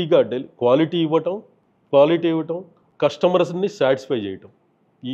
ఈ మోడల్ని ఆల్మోస్ట్ 2010 నుంచి ఇప్పటి వరకు 2025 వరకు ఒక నేషన్ అంటే ఒక 5 మెట్రోస్లో బిగ్ ప్రాజెక్ట్స్, స్మాల్ ప్రాజెక్ట్స్ కాదు ఇవన్నీ కూడా అబోవ్ 400-500 యూనిట్స్, అబోవ్ 100 విల్లాస్ ప్రాజెక్టులు. ఆల్మోస్ట్ ఒక 1250 ప్రాజెక్ట్స్ ఇప్పటి వరకు మేము కంప్లీట్ చేసి ఇవ్వగలిగాను. మోర్ దాన్ 50 పీపుల్స్ని ఎంటర్ప్రెన్యూర్స్ని చేశాను నేను ఈరోజు. నేను క్లియర్గా, నేను గ్రేట్గా చెప్తాను దాన్ని. నేను ఒకటి గ్రేట్గా నేను ఫీల్ అవుతాను. నేను బిజినెస్ మ్యాన్గా ఎప్పుడు నేను ఆలోచించలేదు, ఎర్నింగ్ మనీ గురించి నేను ఎప్పుడు ఆలోచించలేదు. My ambition is different. Business man లాగా ఆలోచించి డబ్బును దాచుకుందాం అన్న మెంటాలిటీ నాది కాదు. సంపాదించిన మనీ దాంట్లో పెట్టేయాలి, మళ్ళీ ప్రొడక్ట్ని డెవలప్ చేయాలి, దీంట్లోకి చాలామందిని అలైన్ చేసి ఎంటర్ప్రెన్యూర్స్ని డెవలప్ చేయటం, ఎంప్లాయ్మెంట్ ఇవ్వటం, నెక్స్ట్ నేషన్కి ఒక సర్వీస్ చేయటం అనే ఒక మేజర్ రెస్పాన్సిబిలిటీ తీసుకోగలిగాను. స్టార్ట్ చేసినప్పుడు నా కెరీర్ నేను బతకడానికి చేశాను. పెళ్లి చేసుకున్నప్పుడు నా ఫ్యామిలీని బతకడానికి చేపిస్తాను. నా దగ్గర ఎంప్లాయ్మెంట్ ఇచ్చినప్పుడు ఎంప్లాయీస్ని ఎంప్లాయీస్ కోసం పనిచేశాను. Today my thinking is different. Today my thinking nation service. నేషన్లో ఉన్న ఎంతోమంది పీపుల్స్కి ఈరోజు మనం చూస్తే టాటా, బిర్లాలు వాళ్ళు వారసత్వం ఏమి ఇచ్చిపోయారు మనకి? వాళ్ళు వారసత్వం ఇచ్చింది, వాళ్ళు ఒక మేజర్ కొన్ని లక్షల మందికి ఎంప్లాయ్మెంట్ ఇచ్చే కొన్ని కంపెనీస్ని వాళ్ళ వారసత్వం ఇచ్చిపోతున్నారు. సరే, నేను చెప్తున్నానని కాదు, ఒక సోషల్ రెస్పాన్సిబిలిటీని సక్సెస్ స్ట్రాటజీగా మార్చుకున్నటువంటి ప్రాబబుల్లీ ఏకైక పర్సనాలిటీ నేను కలిసిన వాళ్ళలో మీరే కావచ్చు sir. I'm really really really proud of you. And ఈ రకంగా అంటే నేను బాగుపడాలి, నేను డబ్బులు సంపాదించుకోవాలి, నేను ఇంకా కోట్లు కోట్లు బిజినెస్ చేయాలి అని అనుకునే వాళ్ళని సహజంగా మనం వింటూ ఉంటాం. పక్కన వాడు ఎదగాలి, వాడితో పాటు నేను ఎదగాలి, తిరిగి మనం ఏదన్నా సొసైటీకి చేయాలి, అదే నా స్ట్రాటజీ అని అనుకునే వాళ్ళు maybe this is the real success strategy one has to follow ఏమో అనిపిస్తుంటుంది. ఇదేనా సార్ మేబీ మీ డిస్టింగ్విషింగ్ ఫ్యాక్టర్? 1250 కార్పొరేట్ ఆఫీసులు, దగ్గర దగ్గర 26,000 స్కూల్స్ మీరు కంప్లీట్ చేయగలిగారు అని అంటే, మార్కెట్లో ఇంత కాంపిటీషన్ ఉంచుకొని కూడా మీ ఓన్లీ యూనిక్ స్టాండ్అవుట్ పాయింట్ ఏంటి అని అంటే ఇదే చెప్తారా సార్? యాక్చువల్గా ఇప్పుడు ఇండస్ట్రీలో చాలా చేంజ్ వచ్చింది. ఇప్పుడు గ్లోబలైజేషన్ వచ్చాక చాలా ఎంఎన్సీస్, చాలా గ్లోబల్ ప్లేయర్స్ కూడా కంట్రీ చాలా ఇప్పటి వరకు చూసిన గ్రోత్ వేరు, ఇక ముందు నెక్స్ట్ 10 years 15 yearsలో చూడబోయే గ్రోత్ వేరు. చాలా పెద్ద పెద్ద ప్లేయర్స్ ఎంటర్ అవుతున్నారు. ఇలాంటి కంపెనీస్కి, అంటే మాలాంటి కంపెనీస్కి సర్వైబుల్ ఇష్యూ ఉంది ఇక్కడ. దానికోసం మేము ఏం చేస్తున్నామంటే చాలా యూనిక్ బిజినెస్ మోడల్స్ని డెవలప్ చేసుకుంటూ వచ్చాం. యూనిక్ బిజినెస్ మోడల్స్ని ఐడెంటిఫై చేసాం. ఇవన్నీ కూడా నెక్స్ట్ 5 yearsలో ఇవన్నీ డెవలప్ చేసుకుంటూ వెళ్తాం. ఒకటి వచ్చేసరికి మ్యానుఫ్యాక్చరింగ్ అండ్ అప్లికేషన్ ఈ లెవెల్లో ఈ కంట్రీ మొత్తం చేస్తున్న కంపెనీ ఏదైనా ఉందంటే ఇండియాలో టెక్నోపెయింట్స్ ఒక్కటే. కంట్రీలో టెక్నోపెయింట్స్ ఒక్కటే. దిస్ ఈ corporate painting services company in India only. Next government ఇప్పటి వరకు లాస్ట్ 20-25 years నుంచి గవర్నమెంట్ సెక్టార్లో ఎక్కడా కూడా గవర్నమెంట్ బిల్డింగ్స్కి ఇంతవరకు రీపెయింటింగ్ జరగలేదు. మీరు చూసుకోండి 40-50 years. ఈ మార్పు జరుగుతుంది. Education and medical and health government of India కూడా దీనికి చాలా బడ్జెట్స్ ఇస్తుంది. ఇప్పుడు ఇంతకుముందు ఎప్పుడు కూడా పెయింటింగ్ టెండర్స్ ఎప్పుడు రాలేదు. బిల్డింగ్స్ టెండర్స్ వచ్చాయి, ఇరిగేషన్ టెండర్స్ వచ్చాయి, సమ్ డిఫరెంట్ టెండర్స్ వచ్చాయి, కానీ పెయింటింగ్ టెండర్స్ ఇప్పుడు స్టార్ట్ అవుతున్నాయి. అంటే కంట్రీలో ఒక పెద్ద మార్పు జరగబోతుంది. ఈ మార్పుని మేము అబ్జర్వ్ చేసి, మేము ముందే ఐడెంటిఫై చేసి మా యూనిక్ బిజినెస్ మోడల్ డెవలప్ చేసుకుంటూ వచ్చాం. మా చుట్టూ దీన్ని ఒక అకౌంటబిలిటీ, ఓనర్షిప్ తీసుకోవడానికి కొంతమంది ఎంటర్‌ప్రెన్యూర్స్‌ని నేషన్ వైడ్గా తయారు చేయబోతున్నాం. ఈ ఆపర్చునిటీస్ అన్నిటిని తీసుకోవాలంటే మేము ఈ స్కీమ్ బాగా ఉపయోగపడుతుంది మాకు. ఈ స్కీమ్ బాగా ఉపయోగపడుతుంది. అంటే ఇప్పుడు ఉన్నటువంటి కాంపిటేటివ్ ప్లేయర్స్ వీళ్ళెవ్వరూ చెయ్యంది టెక్నోపెయింట్స్ చేస్తోందా సార్ ఇన్ ద ప్రాసెస్ అనుకోవాలా? Yeah, definitely. ఎందుకంటే దిస్ ఈజ్ వాళ్ళు ఉన్న సెక్టార్ వేరు, మేమున్న సెక్టార్ వేరు. మేము కంప్లీట్ ఇండస్ట్రీకి ఆపోజిట్ డైరెక్షన్లో వెళ్తున్నాం. ఓకే, ఇండస్ట్రీకి ఆపోజిట్ డైరెక్షన్లో వెళ్తున్నాం. ఇండస్ట్రీ ఒక సైడ్ ఉంది మొత్తం, మేము ఒక సైడ్ ఉన్నాం. మేము డైరెక్ట్గా మ్యానుఫ్యాక్చరింగ్ అండ్ అప్లికేషన్ సర్వీసెస్లో గవర్నమెంట్ అండ్ ప్రైవేట్ సెక్టార్లో ఒక మంచి పొజిషన్కి వెళ్ళబోతున్నాం. మాకు ఆపర్చునిటీ కూడా ఉంది. గవర్నమెంట్ ఆఫ్ ఇండియా ఎలాంటి కంపెనీస్కి ఒక పెద్ద ఆపర్చునిటీ కూడా ఇవ్వబోతుంది.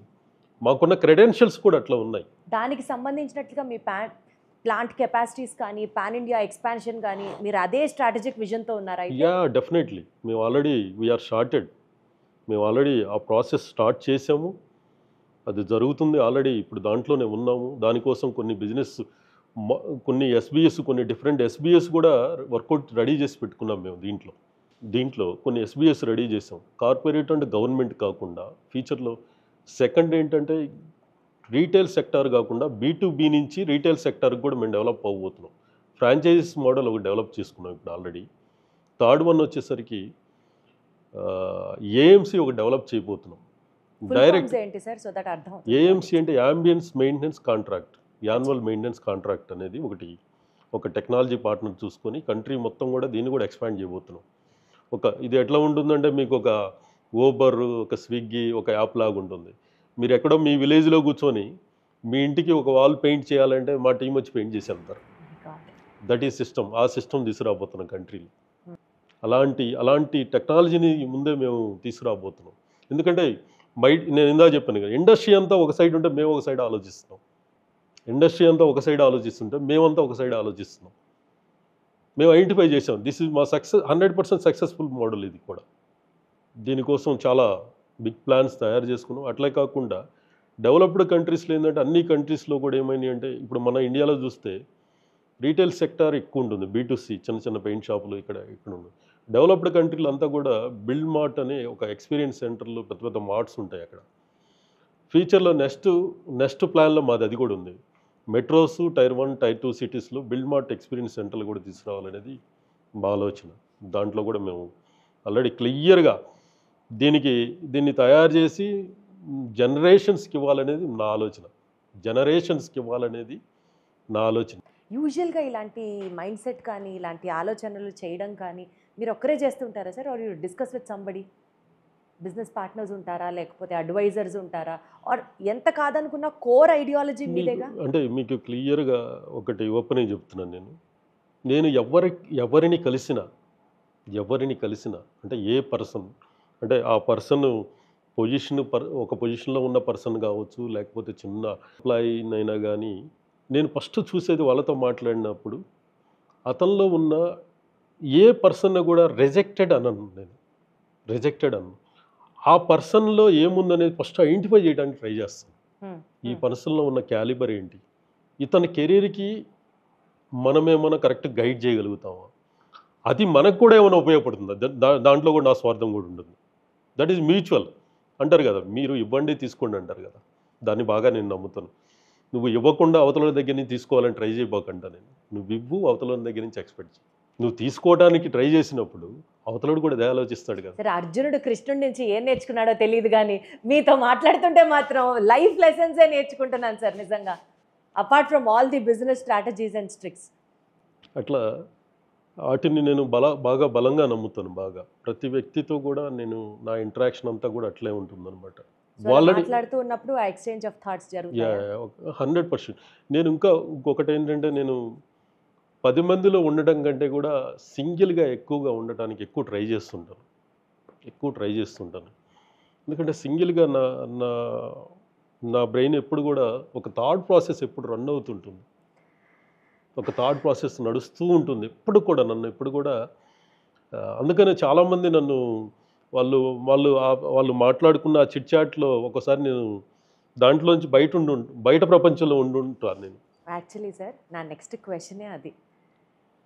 మీ ఆలోచనలు, మీ సక్సెస్లు, మీ failures, majority portion of your life మీరు సోలోగా ట్రావెల్ చేశారు. మేబీ బికాజ్ మీ యాంబిషన్ వల్ల కావచ్చు, లేకపోతే వాట్ ఎవర్ మీ బలమైన డిజైర్ వల్ల కావచ్చు, most part of your life మీరు ఒక్కరే సోలోగా ట్రావెల్ చేస్తూ ఉన్నారు. సరే, సక్సెస్ వచ్చినప్పుడు పెద్దగా మనసుకు తీసుకోకపోయినా, ఫెయిల్యూర్ వచ్చినప్పుడు మిమ్మల్ని మీరు ఎలా ఎంపవర్ చేసుకుంటారు సార్, ఎలా స్ట్రెంగ్తన్ చేసుకుంటారు? నేను ఫెయిల్యూర్ని ఎప్పుడు కూడా మన లైఫ్లో, మన కెరీర్లో వచ్చే ఒక ఇదిలాగే చూస్తా దానికి పెద్ద ఇంపార్టెన్సీ కూడా ఇవ్వను నేను.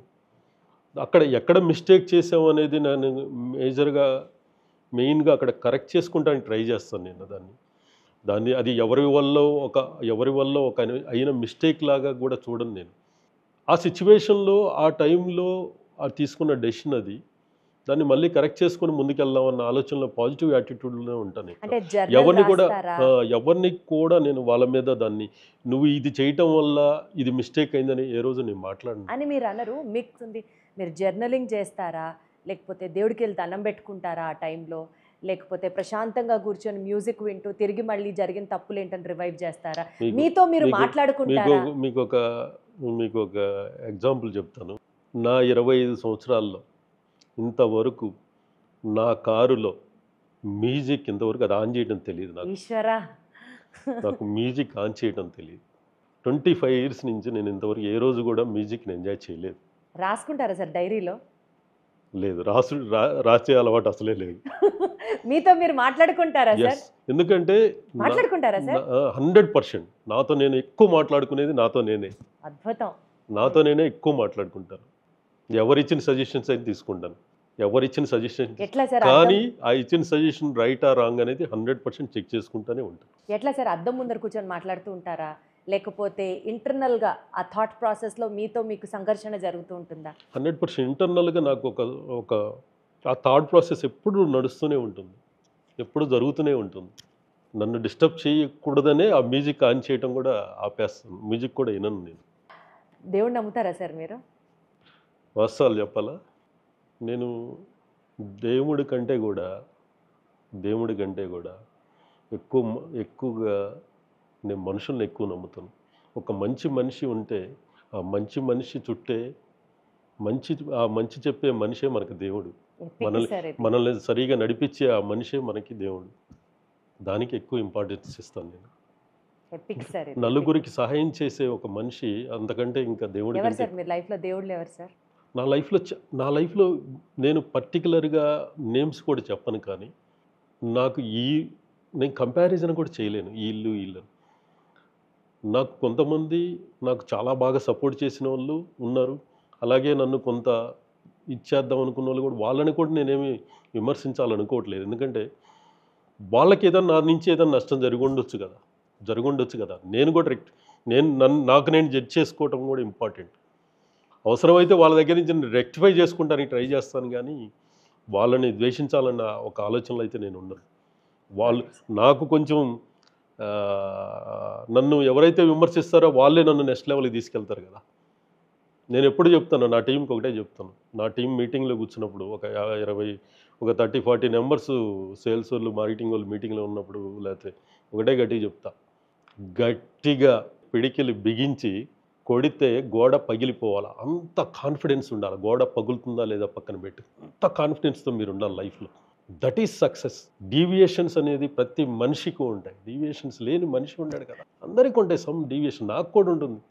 హ్యూమన్స్ హార్మోన్స్ ఇవన్నీ కూడా రియాక్ట్ అవుతూనే ఉంటాయి. వాటిని కంట్రోల్ చేసుకోవటమే మన సక్సెస్. దానికి ఎంత టైం ఇవ్వాలో ఇవ్వండి, అంతేగాని కెరీర్కి నీ సక్సెస్కి టైం ఇవ్వకుండా జనరేషన్ పీపుల్కి చెప్తుంది నేను అదే. నీ కెరీరు నీ సక్సెస్కి టైం ఇవ్వకుండా డీవియేషన్స్ అంటే కొన్ని వాటికి ఎక్కువ ఇంపార్టెన్స్ ఇవ్వటం వల్ల నీ ఫ్యూచర్లో చాలా చాలా నష్టపోతావు. నీ చుట్టూ వాళ్ళంతా నిన్ను చూస్తూ ఉంటారు, నిన్ను ఎగతాళికి చేస్తూ ఉంటారు. నువ్వు ఆ ఛాన్స్ ఎందుకు ఇవ్వాలి? నువ్వు ప్రూవ్ చేసుకో, నీకు టైం వచ్చినప్పుడు ప్రూవ్ చేసుకో. ఇంకెప్పుడు చేసుకుంటావు? ఈరోజు నేను చెప్తున్నాను, ఈరోజు నేను ఏం చెప్తాను, ఈరోజు 15 years back 10 years back 10 floors బిల్డింగ్లు ఎక్కేవాళ్ళం. ఈరోజు ఫస్ట్ ఫ్లోర్ సెకండ్ ఫ్లోర్కి లిఫ్ట్ ఎక్కుతున్నాను నేను.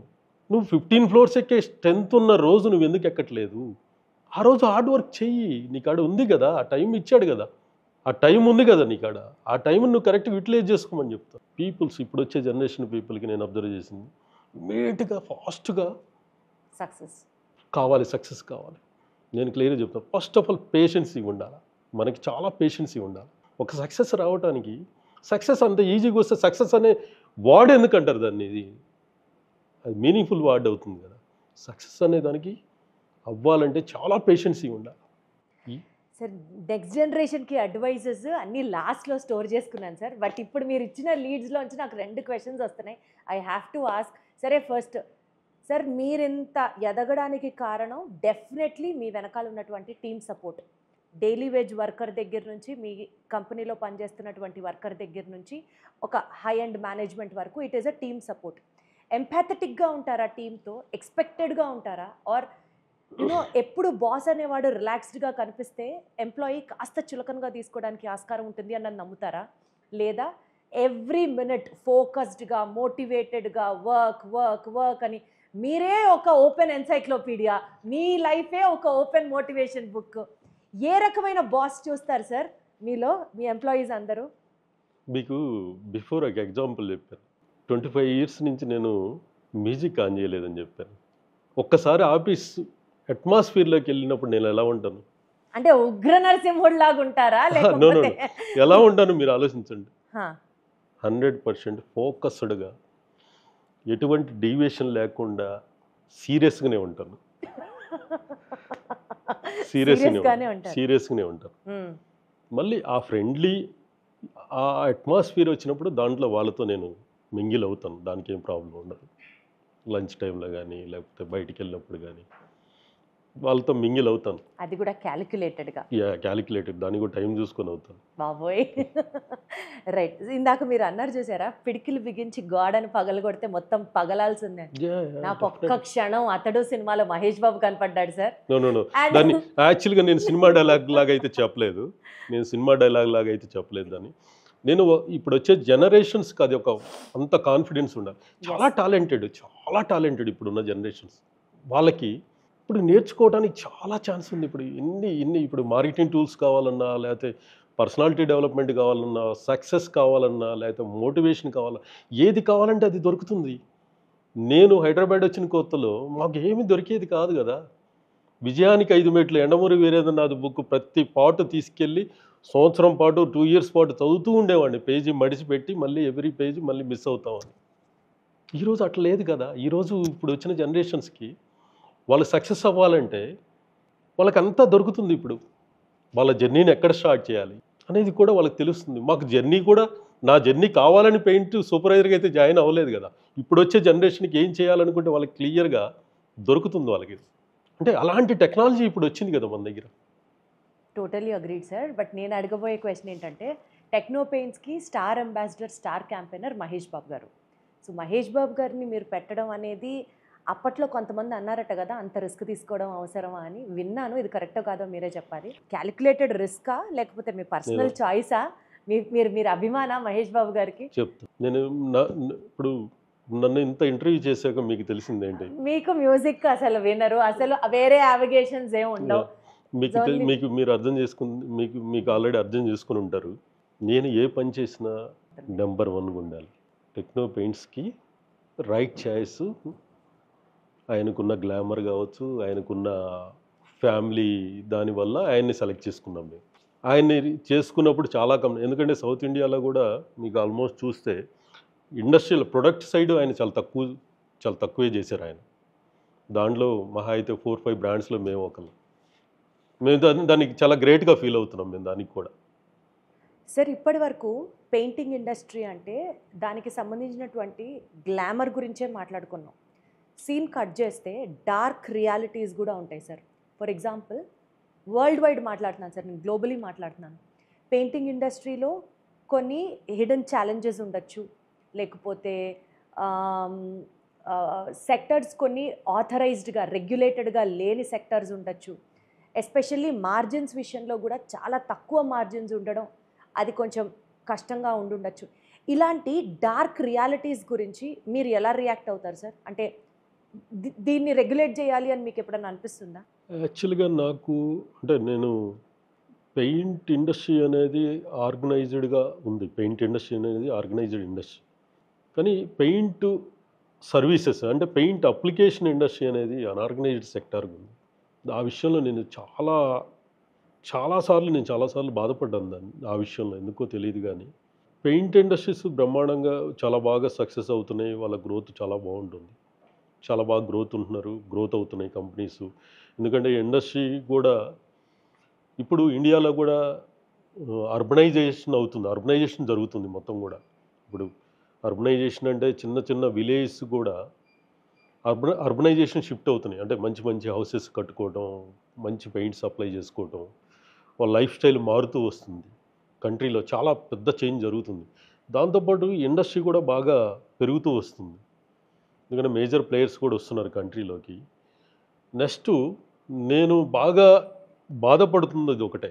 ఎందుకంటే నా కెరీర్ స్టార్టింగ్ ఒక సూపర్వైజర్గా స్టార్ట్ అయ్యా కాబట్టి ఇంతవరకు ఈ ఇండస్ట్రీ అంటే అప్లికేషన్ ఇండస్ట్రీ కూడా ఆర్గనైజ్డ్గా మారితే బాగుంటుందని మై డ్రీమ్. అంటే నాకు మంచి మారాలని నేను బాగా ఆలోచిస్తుంటా ఇప్పుడు కూడా.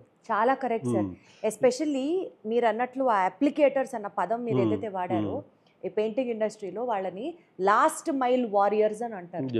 ఎందుకు అంత ఘనంగా అంటారంటే, నిజంగా కూడా ఒక టాక్ నడుస్తుంది సార్ భారతదేశంలో. ఎస్పెషల్లీ ఈ లాస్ట్ మైల్ వారియర్స్, అప్లికేటర్స్ సరిగ్గా చెయ్యని దానివల్ల పెయింట్ క్వాలిటీ ఎంత బాగున్నా సరే ఒక కస్టమర్కి సాటిస్ఫాక్షన్ లెవెల్ రీచ్ అవ్వలేకపోతున్నారు. వీళ్ళకి సంబంధించి ఒక ఫార్మల్ ట్రైనింగ్ ప్రొసీజర్స్ లేవు అన్నది ఒక లోట్ అయితే ఉంది, ఒక డెఫిసిట్ అయితే ఉంది. దీన్ని స్పెసిఫిక్గా మీ కంపెనీ ఏమైనా టేకప్ చేసే ఆలోచన? దాన్ని నేను అడ్రస్ చేస్తానంటే, నా ఒక కంపెనీ కోసం నేను ఇది అడ్రస్ చేయట్లేదు. నేను ముందే చెప్పాను కదా, మీకేం చెప్పానంటే దీన్ని ఆర్గనైజ్డ్గా మారితే అందరికీ బాగుంటుంది, హెల్తీగా ఉంటుంది ఆర్గనైజేషన్ అని. దీన్ని ఎట్లా చేశారంటే పెయింట్ అప్లికేషన్ని చాలా కంపెనీస్ ఎట్లా ప్రొజెక్ట్ చేసినాయి అంటే, ప్రొడక్ట్ని సేల్ చేసుకోవటానికి ఒక కాస్ట్ని ఫిక్స్ చేసేసి అప్లికేషన్ ఛార్జ్ ఇంత, మెటీరియల్ కాస్ట్ ఇంత అని చెప్పేసి చాలామందికి ఒక ప్రైజ్ కోట్ ఇవ్వటం. అదేమవుతుందంటే బియాండ్ దట్ ఒక టైం గడిచాక, ఒక సంవత్సరంన్నర గడిచాక ప్రాజెక్ట్ డెలివరీ చేయడానికి ఆ కాస్ట్ పెరిగిపోతుంది. అక్కడ కాస్ట్ చాలా చేంజ్ అయిపోతుంది. వీళ్ళు ఏం చేస్తారంటే ఈ కంపెనీస్ వాళ్ళు ప్రొడక్ట్ అమ్ముకోవడానికి ప్రొడక్ట్ సేల్ చేసుకోవడానికి నా స్క్వేర్ ఫీట్ ఇంత కవరేజ్ వస్తుంది, నా ప్రొడక్ట్ పుట్టి ఇంత కవరేజ్ వస్తుంది, ప్రైమర్ ఇంత కవరేజ్ వస్తుంది, పెయింట్ ఇంత కవరేజ్ వస్తుందని ఒక క్యాలిక్యులేషన్ ఇస్తున్నారు. అది అది ఎవరిస్తున్నారు అది ఎవరిస్తున్నారు అది ఎవరివ్వాలి అది ఎవరివ్వాలి ఇప్పుడు మనం జనరల్గా ఎగ్జాంపుల్ ఒక వంట చేసే చెఫ్ ఉన్నాడు అనుకోండి, వాడికి వెజిటేబుల్స్ ఎట్లా కట్ చేసుకోవాలి, దాంట్లో ఆయిల్స్ ఎంత వాడాలి, దాంట్లో ఆయిల్ ఎంత వాడాలి, మసాలాస్ ఏం చేయాలి, ఫైనల్గా కుక్ ఎంత బాగా రావాలనేది దాన్ని డిజైన్ చేసుకుంటాడు. కానీ ఇక్కడ ప్రైస్ కోట్ ఎవరిస్తున్నారండి? ఇక్కడ ఈ ఇండస్ట్రీని ఎవరిస్తున్నారండి కోట్? ఇది అప్లికే అదే నేను చెప్తుంది, ఆ చెఫ్ ఇస్తే దాన్ని ఫాలో అవ్వాలి, చెఫ్ ఇస్తే ఫాలో అవ్వాలి. కానీ ఇక్కడ అప్లికేటర్ ఇవ్వట్లేదు దాని కాస్ట్, కంపెనీ సెల్ ఇస్తున్నాయి. ఇక్కడ కంపెనీ సెల్ ఇవ్వటం వల్ల ఈరోజు కాంట్రాక్టర్స్ ఇంతవరకు నాతో పాటు కెరీర్ స్టార్ట్ చేసిన ఏ కాంట్రాక్టర్ కూడా సక్సెస్ అయింది లేదు. సక్సెస్ అయింది లేదండి. ఇండస్ట్రీని బతికేయటం కూడా చాలా ఇంపార్టెంట్ కదా. నేను అదే చెప్తున్నాను, నువ్వు బతకటం కాదు, నీతో పాటు నలుగురిని బతికిచ్చు. కానీ ఇంకోటి తెలుసా, ఇంకోటి కూడా నేను క్లియర్గా చెప్తున్నా, వీళ్ళు ప్రైజ్ తీసుకొని బెస్ట్ ప్రైజ్ తీసుకొని ఇచ్చామని కాంట్రాక్ట్ ఇచ్చి ఈరోజు వాళ్ళు ఎంత సఫర్ అవుతున్నారో నాకు కూడా తెలుసు. ఎందుకంటే ప్రైజ్ ఆ కాస్ట్లో ఆ బడ్జెట్లో ఎక్కడ మ్యాచ్ అవ్వట్లేదు. ఫైనల్గా ఒక ప్రాజెక్ట్ ఒక 1 year 6 months డిలే అయితే ఒక డెవలపరు, ఒక బిల్డరు, ఒక ప్రాజెక్ట్ది దాని కాస్ట్ ఓవర్ హెడ్ ఎంత పెరుగుతుందండి? ఆపరేషనల్ కాస్ట్ ఎంత పెరుగుతుంది? ఆ ప్రాజెక్ట్లో ఆపరేషన్ కాస్ట్ ఒక పెయింటింగ్ వల్లే ఎవ్రీ ప్రాజెక్ట్ డిలే అవుతుంది. మీరు చూసుకోండి, మీరు ఒక హౌస్ కట్టుకున్నా కానీ మీరు ఒకసారి స్టడీ చేయండి, మిగతా వర్క్స్ అన్నీ కూడా టైంకి అవుతాయి, ఇది అవ్వదు. ఎందుకంటే ఒక సర్ఫేస్ ప్రిపరేషన్ దగ్గర నుంచి సూటబుల్ స్పెక్ దగ్గర వరకు నెంబర్ ఆఫ్ కోడ్స్ అప్లై చేయాలంటే డిపెండింగ్ ఆన్ ఆల్ వెండర్స్. దానివల్ల పెయింటింగ్ డిలే అవ్వటం వల్ల, కాస్ట్ ఓవర్ రన్ అవ్వటం వల్ల ఆ ప్రాజెక్ట్ కాంట్రాక్టర్ చాలా లాస్ అయిపోతున్నాడు ఇక్కడ. కానీ డెవలపర్ ఏమనుకుంటున్నాడు, నేను తక్కువ ప్రైజ్లు ఇచ్చేసే కదా. ఈ బిల్డర్స్ ఏమనుకుంటారంటే, నేను నా ప్రాజెక్ట్ని బ్రాండ్ చెప్పను, ఒక కంపెనీ వాడు మీకంటే చాలా తక్కువ ప్రైజ్ ఇచ్చేసాడు కదా, వాడికి ఇస్తున్నా నేను అంటారు. నేను అదే చెప్పాను, చిన్న ఎగ్జాంపుల్ ఏం చెప్పానంటే, ఒక చెఫ్ చేయాల్సిన పని, ఒక అప్లికేటర్ చేయాల్సిన పని ఒక కంపెనీ ఎట్లా చేస్తుందండి? అంటే మీరు అనవచ్చు, మీరు కూడా కంపెనీ కదా. నేను కంపెనీ అయినా నేను ప్రాజెక్ట్ని నేను అకౌంటబిలిటీ తీసుకుంటున్నాను, ఓనర్షిప్ తీసుకొని చేస్తున్నాను. కానీ వాళ్ళు అలా చేయట్లేదు కదా. ఎవరో థర్డ్ పార్టీ అప్లికేటర్ని తీసుకెళ్ళి అక్కడ పెట్టేసి, పాపం వాడికి వర్కౌట్ అవుతుందో లేదో కూడా వాడికి కూడా తెలియదు, వాడిని తీసుకెళ్ళి అక్కడ పెట్టేస్తున్నారు. వాడు ఏమవుతుంది, కొంత చేసేసరికి లాసుల్లోకి వెళ్ళిపోతున్నాడు, ప్రాజెక్ట్ లేట్ అయిపోతుంది. ఈ లేట్ అవ్వడం వల్ల, పెయింటింగ్ లేట్ అవ్వడం వల్ల ప్రాజెక్ట్ 6 నెలలు 6 months లేట్ అయితే ఒక డెవలపర్కి దాని ఓవర్ హెడ్స్ ఎంత పెరుగుతాయండి? నెక్స్ట్ కస్టమర్స్ దగ్గర నుంచి పెయింట్ అప్లై చేస్తేనే ఓసీ వస్తుంది. అక్కడ 20-30% వాళ్ళకి రావాల్సిన ఫండ్స్ ఫ్లో రాదు. ఈ ఫండ్స్ ఫ్లో రాకపోవడం వల్ల దాని మీద బ్యాంక్స్కి పే చేయాల్సిన, బ్యాంక్స్ ఫండింగ్ చేయాల్సిన దానికి రేట్ ఆఫ్ ఇంట్రెస్ట్ పే చేసుకోవాలి. మళ్ళీ ఈ మనీ ఇంకెక్కడన్నా పెట్టుకుంటే ఇంకో ప్రాజెక్ట్ రెవెన్యూ సైకిల్లోకి వస్తుంది. ఇది ఎవరు కూడా నేను చాలామందికి ఎక్స్ప్లెయిన్ చేసి ట్రై చేశాను. నేను వెళ్ళిన ప్రతిసారి కన్విన్స్ చేశాను, చాలామందిని చేంజ్ చేయగలిగాను, వాళ్ళకు కూడా పాపం అర్థం చేసుకోగలిగారు. సరే, ఇండియాలో ఒక పర్సెప్షన్ ఉంది, పెయింటింగ్ అనేది ఒక ఫినిషింగ్ ప్రోడక్టే కానీ ఒక ఫ్యూచరిస్టిక్ ఇండస్ట్రీ లాగా చూడట్లేదు. చూడండి ఇండస్ట్రీలో నేను అసలు ఈ పెయింటింగ్ ఇండస్ట్రీలో ఇండియాకి ఎంత పొటెన్షియాలిటీ ఉంది sir? What do you feel? యాక్చువల్గా పెయింట్ ఇండస్ట్రీకి ఇప్పటివరకు మన కంట్రీలో ఫర్ క్యాపిటల్ కన్జంప్షన్ 4.5 kg ఉందండి. డెవలప్డ్ కంట్రీస్లో 15 to 20 kg ఉందండి. అంటే మనకంటే మనం ఇంకెక్కడున్నాం ఒకసారి ఆలోచించండి మీరు. 4 kg ఎక్కడ, 15 to 20 kg అంటే ఇంకా చాలా గ్రోత్, ఇంకా మనకి చాలా స్కోప్ ఉంది మన ఇండస్ట్రీ ఎదగడానికి. ఇండియన్ ఇన్ఫ్రా గ్రో అయింది లాస్ట్ 10 years నుంచే. బిఫోర్ అసలు మీకు ఈ హై రైజ్ బిల్డింగ్స్, ఇన్ని టవర్స్, ఇన్ని బిల్డింగ్స్ 10-15 years, ఈ 10 years నుంచే కదండి ఇండియన్ యాక్చువల్ రియల్ గ్రోత్ చూస్తుంది మనం 10 years నుంచే. నెక్స్ట్ 25 years అబ్నార్మల్ గ్రోత్ రాబోతుంది కంట్రీలో. ఇండస్ట్రీ కూడా చాలా చేంజ్ జరగబోతుంది. ఈ జరుగుతున్న ఈ టైంలో ఎవరైతే వాళ్ళ యొక్క బిజినెస్ సిస్టమేటిక్ చేసుకుంటారో, టెక్నాలజీని అడాప్ట్ చేసుకుంటారో, మార్కెటింగ్ని బాగా డెవలప్ చేసుకోగలుగుతారో, ఎవరైతే ప్రాజెక్ట్ని అకౌంటబుల్డ్గా చేయగలుగుతారో, ప్రొడక్ట్ అండ్ సర్వీసెస్ ఇచ్చే కంపెనీకి దేశంలో విపరీతమైన డిమాండ్ రాబోతుందండి. ప్రొడక్ట్ అండ్ అప్లికేషన్ సర్వీసెస్ ఇచ్చే ఏ కంపెనీకైనా ఎక్సలెంట్ ఫీచర్ ఉంది ఈ ఇండియాలో. సార్ గ్లోబల్ ప్లేయర్స్ గురించి మాట్లాడుకుంటే ఈ నేపథ్యంలో Jotun, Sherwin Williams, Nippon paints ఇవన్నీ globally they are well established brands అనుకుంటే, ఏ సెక్టార్స్లో ఇండియాలో పెయింటింగ్ సెక్టర్లో మనం ఫోకస్ చేస్తే మనం కూడా గ్లోబల్ ప్లేయర్ అవ్వగలం సార్? ఆ నిచెస్ మీరు ఎక్కడన్నా గమనించారా? డెఫినెట్లీ. మీరు చెప్పిన కంపెనీస్ ఇండియా వచ్చాయి. ఇండియాలో ఇండియాలో ఉన్న ఇండియాలో ఉన్న సిచ్యువేషన్స్ని వాళ్ళు అర్థం చేసుకోలేకపోయారు. ఇండియన్ మార్కెట్ అంతా కూడా, ఇండియా మార్కెట్, పెయింట్ మార్కెట్ అంతా కూడా డిఫరెంట్గా ఉంది. కంప్లీట్గా రీటైల్ B2Cలోకి వెళ్ళిపోయింది. అది 90% బిజినెస్ అక్కడ నడుస్తుంది. చాలా అనార్గనైజ్డ్గా ఉంది అక్కడ. ఒక ఒక ఒక ఒక మార్కెట్ లీడర్ మాత్రం అక్కడ చేసుకోగలిగే స్టేజ్లో ఉంది. నువ్వు గ్లోబల్ ప్లేయర్ అయినా కానీ నీకు అక్కడ నీ బ్రాండ్ని పొజిషన్ చేయడం అంత ఈజీ కాదు అక్కడ. ఎందుకంటే వీళ్ళ సిస్టమ్స్, వీళ్ళ కండిషన్స్ ఇవన్నీ కూడా యాక్సెప్టబుల్గా ఉండవు ఇక్కడ. ఇండియాలో అంత ఈజీ కాదు గ్లోబల్ ప్లేయర్ సర్వే అవ్వడం. కానీ ఇండియా గ్లోబల్ మార్కెట్లో ఒక పొజిషన్కి చేరగలదా? ఇండియాలో ఉన్న కంపెనీస్ అంటున్నారా మీరు? ఎస్, ఇండియాలో ఉన్న కంపెనీస్ 100% మాలాంటి కంపెనీస్కి ఆపర్చునిటీ ఉంది. మా కంపెనీస్కి నేను చెప్పే కదా, ఇండస్ట్రీ అంతా ఒక సైడ్ మార్కెటింగ్ చేస్తుంటే మేము ఇంకో సైడ్ చేస్తాం.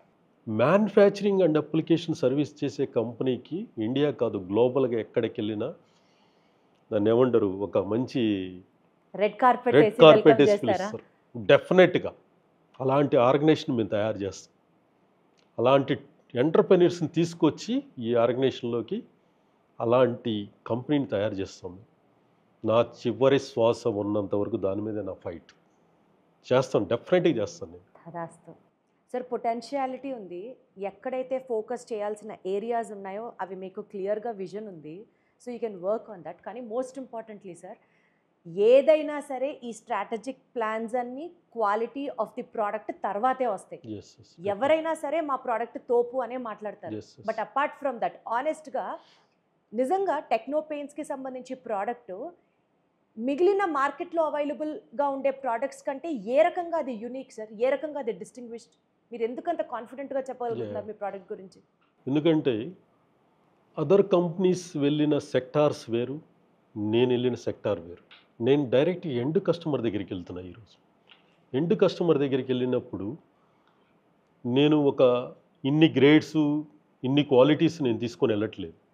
నేను తీసుకెళ్తున్న ఒకటే క్వాలిటీ అనే ఒక ప్రోడక్ట్ని తీసుకెళ్తున్నా అక్కడికి. నేను ఒక 2 గ్రేడ్స్, 3 గ్రేడ్స్, 4 గ్రేడ్స్ అని నేను ఎక్కడ కూడా కస్టమర్ని కన్ఫ్యూజ్ చేయట్లేదు. కస్టమర్ని కన్ఫ్యూజ్ చేసి కస్టమర్ మీద ప్రైజ్ అనే ఒక ఓవర్లోడ్ పెట్టేసి కస్టమర్ని కన్ఫ్యూజ్ చేసి మార్కెటింగ్ చేసుకోవట్లా నేను. నాది 100% క్వాలిటీ ప్రోడక్టు, జెన్యున్ ప్రోడక్టు, దానికి ఒక గుడ్ ప్రైజ్, దాన్ని ఒకటి ఫిక్స్ చేసుకున్నా. ఎక్కడ కూడా మీరు ఈరోజు మార్కెట్లో చూసుకుంటే మీరు ఒక షాప్కి వెళ్తే వాడు ఎన్ని గ్రేడ్లు, ఒక ప్రోడక్ట్లో ఎన్ని గ్రేడ్లు చూపిస్తున్నాడండి. ఇదంతా ఎవరు చేస్తున్నాడు? ఇదంతా కన్ఫ్యూజ్ కాదా? ఇదంతా మార్కెటింగ్ స్ట్రాటజీ కాదా? లాస్ట్ ఇయర్ ఒక ప్రోడక్ట్ అదే నేమ్ పెట్టి 10,000 అంటున్నాడు, 10,000 రూపీస్ చెప్తున్నాడు. ఇదే దానికి ఇంకొక ప్రోడక్ట్కి ఒక ప్లస్ మైనస్ యాడ్ చేసి 15,000 అంటున్నాడు. సేమ్ క్వాలిటీ ప్రోడక్ట్నే. దిస్ ఈజ్ కన్ఫ్యూజ్డ్ అండి. ఇదంతా ఎవరి మీద పడుతుంది? ఇదంతా కూడా కన్జ్యూమర్ నష్టపోతున్నాడు ఇక్కడ. కస్టమర్ని కన్ఫ్యూజ్ చేసి మార్కెటింగ్ చేసుకుంటున్నారు. అంటే నేను ఈ పాయింట్ యాక్చువల్గా అయితే బిజినెస్ మ్యాన్గా అయితే చెప్పకూడదు కూడా, కానీ ఇది కరెక్ట్ కాదు కదా. ఇది కరెక్ట్ కాదు, 100% కరెక్ట్ కాదు. వాళ్ళ నెంబర్స్ని పెంచుకోవటానికి ఆడుతున్న గేమ్ ఇదంతా. వాళ్ళ నెంబర్స్ని పెంచుకోవటానికి ఆడుతున్న గేమ్ ఇదంతా కూడా. ఈ గేమ్లో రియల్గా కన్జ్యూమర్స్ నష్టపోతున్నారు. మా కంపెనీ అలా కాదు. ఒకటే క్వాలిటీ, ఒకటే ప్రోడక్ట్, ఒకటే క్వాలిటీ. దీంట్లో 4 గ్రేడ్స్ 5 గ్రేడ్స్ లేవు ఇక్కడ. నేను పెట్టను దాంట్లో. అదే నేను ఎంత ప్రాక్టికాలిటీకి దగ్గరగా ఉన్నానో ఆలోచించండి మీరు. నా R&D, నా క్వాలిటీ, నా అప్లికేషన్ సర్వీసెస్ కన్జ్యూమర్కి రీచ్ అయ్యేటట్లుగా ఒక క్వాలిటీ ప్రోడక్ట్ని క్వాలిటీ అప్లికేషన్తో రీచ్ అయ్యేటట్లుగా ప్లాన్ చేస్తున్నాం. అదంతా కూడా this is very fundamental exercise అండి. నేను అదే చెప్పాను, business man is different, entrepreneur is different. నేను చూస్తుంది లాంగ్ టర్మ్. ఒక కన్జ్యూమర్ పాయింట్ ఆఫ్ వ్యూలో ఆలోచించి వాడు నష్టపోకూడదు అన్న సెన్స్లో మాట్లాడుతున్నారు కదా సార్. ఎస్. ఇప్పుడు సార్ మీకే గనక పవర్ ఉంటే, మీకే గనక ఏదన్నా మార్చే పవర్ ఉంటే, పాలసీ లెవెల్లో మార్పు తీసుకొస్తారా, మైండ్ సెట్ లెవెల్లో మార్పు తీసుకొస్తారా, ఎథికల్ లెవెల్లో మార్పు తీసుకొస్తారా? ఎథికల్ లెవెల్లోనే తీసుకొస్తాను. నేను ఎక్స్పెక్ట్ చేయలేదు సార్ ఈ ఆన్సర్. ఎథికల్ లెవెల్లోనే తీసుకొస్తాను. ఏం చేంజ్ తెస్తారు సార్? ఎథికల్ లెవెల్లోనే తీసుకోవాలి. కొన్ని ఎథికల్ వాల్యూస్తో మనం ప్రొడక్ట్ మ్యానుఫ్యాక్చరింగ్ చేయాలి. దానికి ఒక కాస్ట్ని, దానికి ఎంత కాస్ట్ని అయితే మనం ఇవ్వాలనుకుంటున్నా ఆ కాస్ట్లో కూర్చోబెట్టాలి. ఏ ఎక్సైజ్లో మనం ఆ ప్రోడక్ట్ని ఆ సర్ఫేస్కి సూటబుల్ అప్లికేషన్ తీసుకురావడం అనేది వెరీ వెరీ ఇంపార్టెంట్ అండి. మెయిన్ మిస్సింగ్ పాయింట్ ఇదే.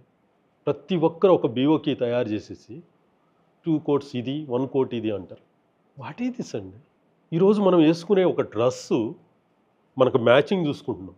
ఒక డ్రెస్సు మనం వేసుకునే క్లాత్స్ ఒక మ్యాచింగ్ చూసుకుంటున్నాం. మనం ట్రౌజర్ ఏం వేసుకోవాలి, దానిపైన షర్ట్ ఏం వేసుకోవాలి, వాచ్ ఏం పెట్టుకోవాలి, షూ ఏం వేసుకోవాలి చూసి ఒక ఒక ఒక పెద్ద ప్రాజెక్ట్ తీసుకొని సింపుల్గా ఒక బీఓకి పంపించేస్తారు. That is suitable or not అని కూడా చెక్ చేసుకోరు అనమాట. నాకు ఫినిష్ కావాలి, నాకు ఇట్లా రావాలని చెప్తారు. ఎట్లా వస్తుంది చెప్పండి? అట్లా రాదు కదా. నేను ఫీల్డ్ స్టార్ట్ చేసినప్పుడు, కాంట్రాక్టర్గా నా కెరీర్ స్టార్ట్ చేసినప్పుడు నేను ముందు ఎక్కడా కూడా కొటేషన్ ఇవ్వలేదండి. నేనేం చెప్తానంటే, నేను వస్తున్నాను, మీ ప్రాజెక్ట్ని విజిట్ చేస్తాను, మీ సర్ఫేస్ని చెక్ చేస్తాను, మీ సర్ఫేస్కి సూటబుల్ స్పెక్ ఇస్తానని చెప్తా. ఈరోజు జరుగుతుంది ఏంటంటే, ఈరోజు మార్కెట్కి అంతా కూడా ఆపోజిట్ జరుగుతుంది. సార్ మీరు ఎంత ఫీల్ అవుతున్నారో మీ వాయిస్లో ఆ స్ట్రెయిన్ అయిన పోర్షన్ ఇట్ సెల్ఫ్ చెప్తాను సార్. మీరు ఎంత పబ్లిక్ ఫోకస్డ్గా ఆలోచిస్తున్నారో, అక్కడ అన్యాయం జరుగుతోంది అని ఎంత గట్టిగా మీరు మాట్లాడాలనుకుంటున్నారు అన్నది తెలుస్తుంది సార్. కన్జ్యూమర్ నష్టపోకూడదు అన్న కన్సర్న్ కనిపిస్తుంది కాబట్టి కన్జ్యూమర్ పాయింట్ ఆఫ్ వ్యూ నుంచి ఒక క్వశ్చన్ అడుగుతాను సార్. గత 20 ఏళ్లలో ఒక కన్జ్యూమర్ మైండ్ సెట్, ఒక కన్జ్యూమర్ యొక్క కలర్ టేస్ట్లు, కలర్ ప్రిఫరెన్స్లు, చాయిస్లు ఎలా మారాయి సార్? అంటే మేబీ కన్జ్యూమర్లు అది కోరుకుంటున్నాడు కాబట్టి ప్లేయర్స్ అందరూ కూడా అట్లా మ్యానిపులేటివ్గా ఉండగలుగుతున్నారా? What you have to say about that? Consumer taste చాలా రకాలుగా మారిందండి. అంటే ఇంతకుముందు అంత స్పెండింగ్ కూడా లేదు కాబట్టి వాళ్ళ టేస్ట్ కూడా చాలా మారింది. అంటే వాళ్ళ లైఫ్ స్టైల్ చాలా చేంజ్ జరుగుతుంది కదా. ఇప్పుడు ఏమవుతుందంటే, ప్రతిసాట కూడా luxury and look and feel, వీటికి చాలా ఇంపార్టెన్సీ ఉంది. అంటే లగ్జరీలో మనం తీసుకుంటే కొన్ని ఐటమ్స్ లగ్జరీ ఫినిష్, అంటే వాల్ ఫినిషెస్ కావచ్చు, అండ్ లగ్జరీ ఫర్నిచర్స్, ఇంట్లో లగ్జరీ ఫర్నిచర్స్ కానీ, ఇవన్నీ కూడా మోడర్నైజ్డ్గా ప్రతి రూరల్లో కూడా ఇది బాగా స్పెండ్ చేస్తున్నారు ఇవాళ. అంటే కలర్స్కి చాలా ఇంపార్టెన్సీ వచ్చింది ఈరోజు. వాస్తవంగా చెప్పాలంటే ఈరోజున్న బిజీ లైఫ్లో మీరు చూస్తే, మీరు చాలాసార్లు విజిట్ చేస్తుంటారు మీరు. అంటే కొన్ని మాల్స్కి వెళ్ళినప్పుడు కానీ, కొన్ని కాఫీ షాప్స్ కానీ, కొన్ని పబ్స్కి వెళ్ళినప్పుడు, అండ్ లేదంటే మన ఆఫీస్కి వెళ్ళినప్పుడు, ఆఫీస్ నుంచి ఇంటికి వెళ్ళినప్పుడు కూడా మీరు చాలా డిఫరెంట్ టేస్ట్ కనిపిస్తుంటుంది ఆ లగ్జరీ అండ్ లుక్. అసలు మీరు చూడని ఎన్నో ప్రోడక్ట్స్ వస్తున్నాయి ఇప్పుడు మార్కెట్లోకి. దానికోసం మేము చాలా పెద్ద ఎక్సైజ్. మీకు ఒక రకంగా చెప్పాలంటే మా గ్రేటెస్ట్ అసెట్ ఇప్పటివరకు నేను చెప్పలేదు, మీకు చెప్తున్నాను చూడండి. ఇప్పటి వరకు ఈ లగ్జరీ ప్రొడక్ట్స్ అన్నీ కూడా మన కంట్రీకి ఇంపోర్ట్ చేసుకున్నాం. ఇప్పటి వరకు కూడా ఈ లగ్జరీ ఫినిషెస్, అంటే lime base, concrete base, micro topping, ఇవన్నీ కూడా ఇప్పటికి కూడా ఇంపోర్ట్ జరుగుతున్నాయి. కానీ టెక్నోపేస్ట్స్ యొక్క గ్రేటెస్ట్ స్ట్రెంగ్త్ ఏంటో చెప్పనా, ఈ ప్రొడక్ట్స్ అన్నీ మోర్ దెన్ 100 ప్రొడక్ట్స్ ఇండియాలో మేము ఫస్ట్ మ్యానుఫ్యాక్చర్ అండి ఇవాళ. Excellent sir. ఈ చెప్తున్న లైమ్ బేస్, కాంక్రీట్ బేస్, ఇవన్నీ కూడా, ఈ ప్రొడక్ట్స్ అన్నీ కూడా దీని target segment is different. High and bungalows and villas and pubs, coffee shops, next IT offices, conventions, star hotels, వీటిలో బాగా నడుస్తుంటుంది. దిస్ మార్కెట్ ఈజ్ ఫాస్ట్గా స్ప్రెడ్ అవుతుంది. మీరు యూరోప్లో కానీ ఏదన్నా కంట్రీకి ప్యారిస్ కానీ ఎక్కడన్నా మీరు యూకే కానీ వెళ్తే ఈ ప్రోడక్ట్లు ఎక్కువ కనిపిస్తుంటాయి మీకు. ఇవి మనకంటే వాళ్ళు ఒక 100 years బ్యాక్ చేసుకున్న ప్రోడక్ట్లు ఇవన్నీ కూడా కెమికల్ ఫ్రీ ప్రోడక్ట్లు. ఈ ప్రొడక్ట్స్ అన్నీ కూడా ఏ కంపెనీలో కూడా ఇప్పటికి కూడా ఇండియాలో మ్యానుఫ్యాక్చరింగ్ చేయట్లేదు. First company in India. ఈ ప్రోడక్ట్లన్నీ ఆల్రెడీ మేము 1 year బ్యాకే మార్కెట్లో తీసుకొచ్చాము. దాన్ని ఒక సపరేట్ వెర్టికల్గా డెవలప్ చేసి దాంట్లో కూడా మంచి బిజినెస్ నడుస్తూ వస్తుంది.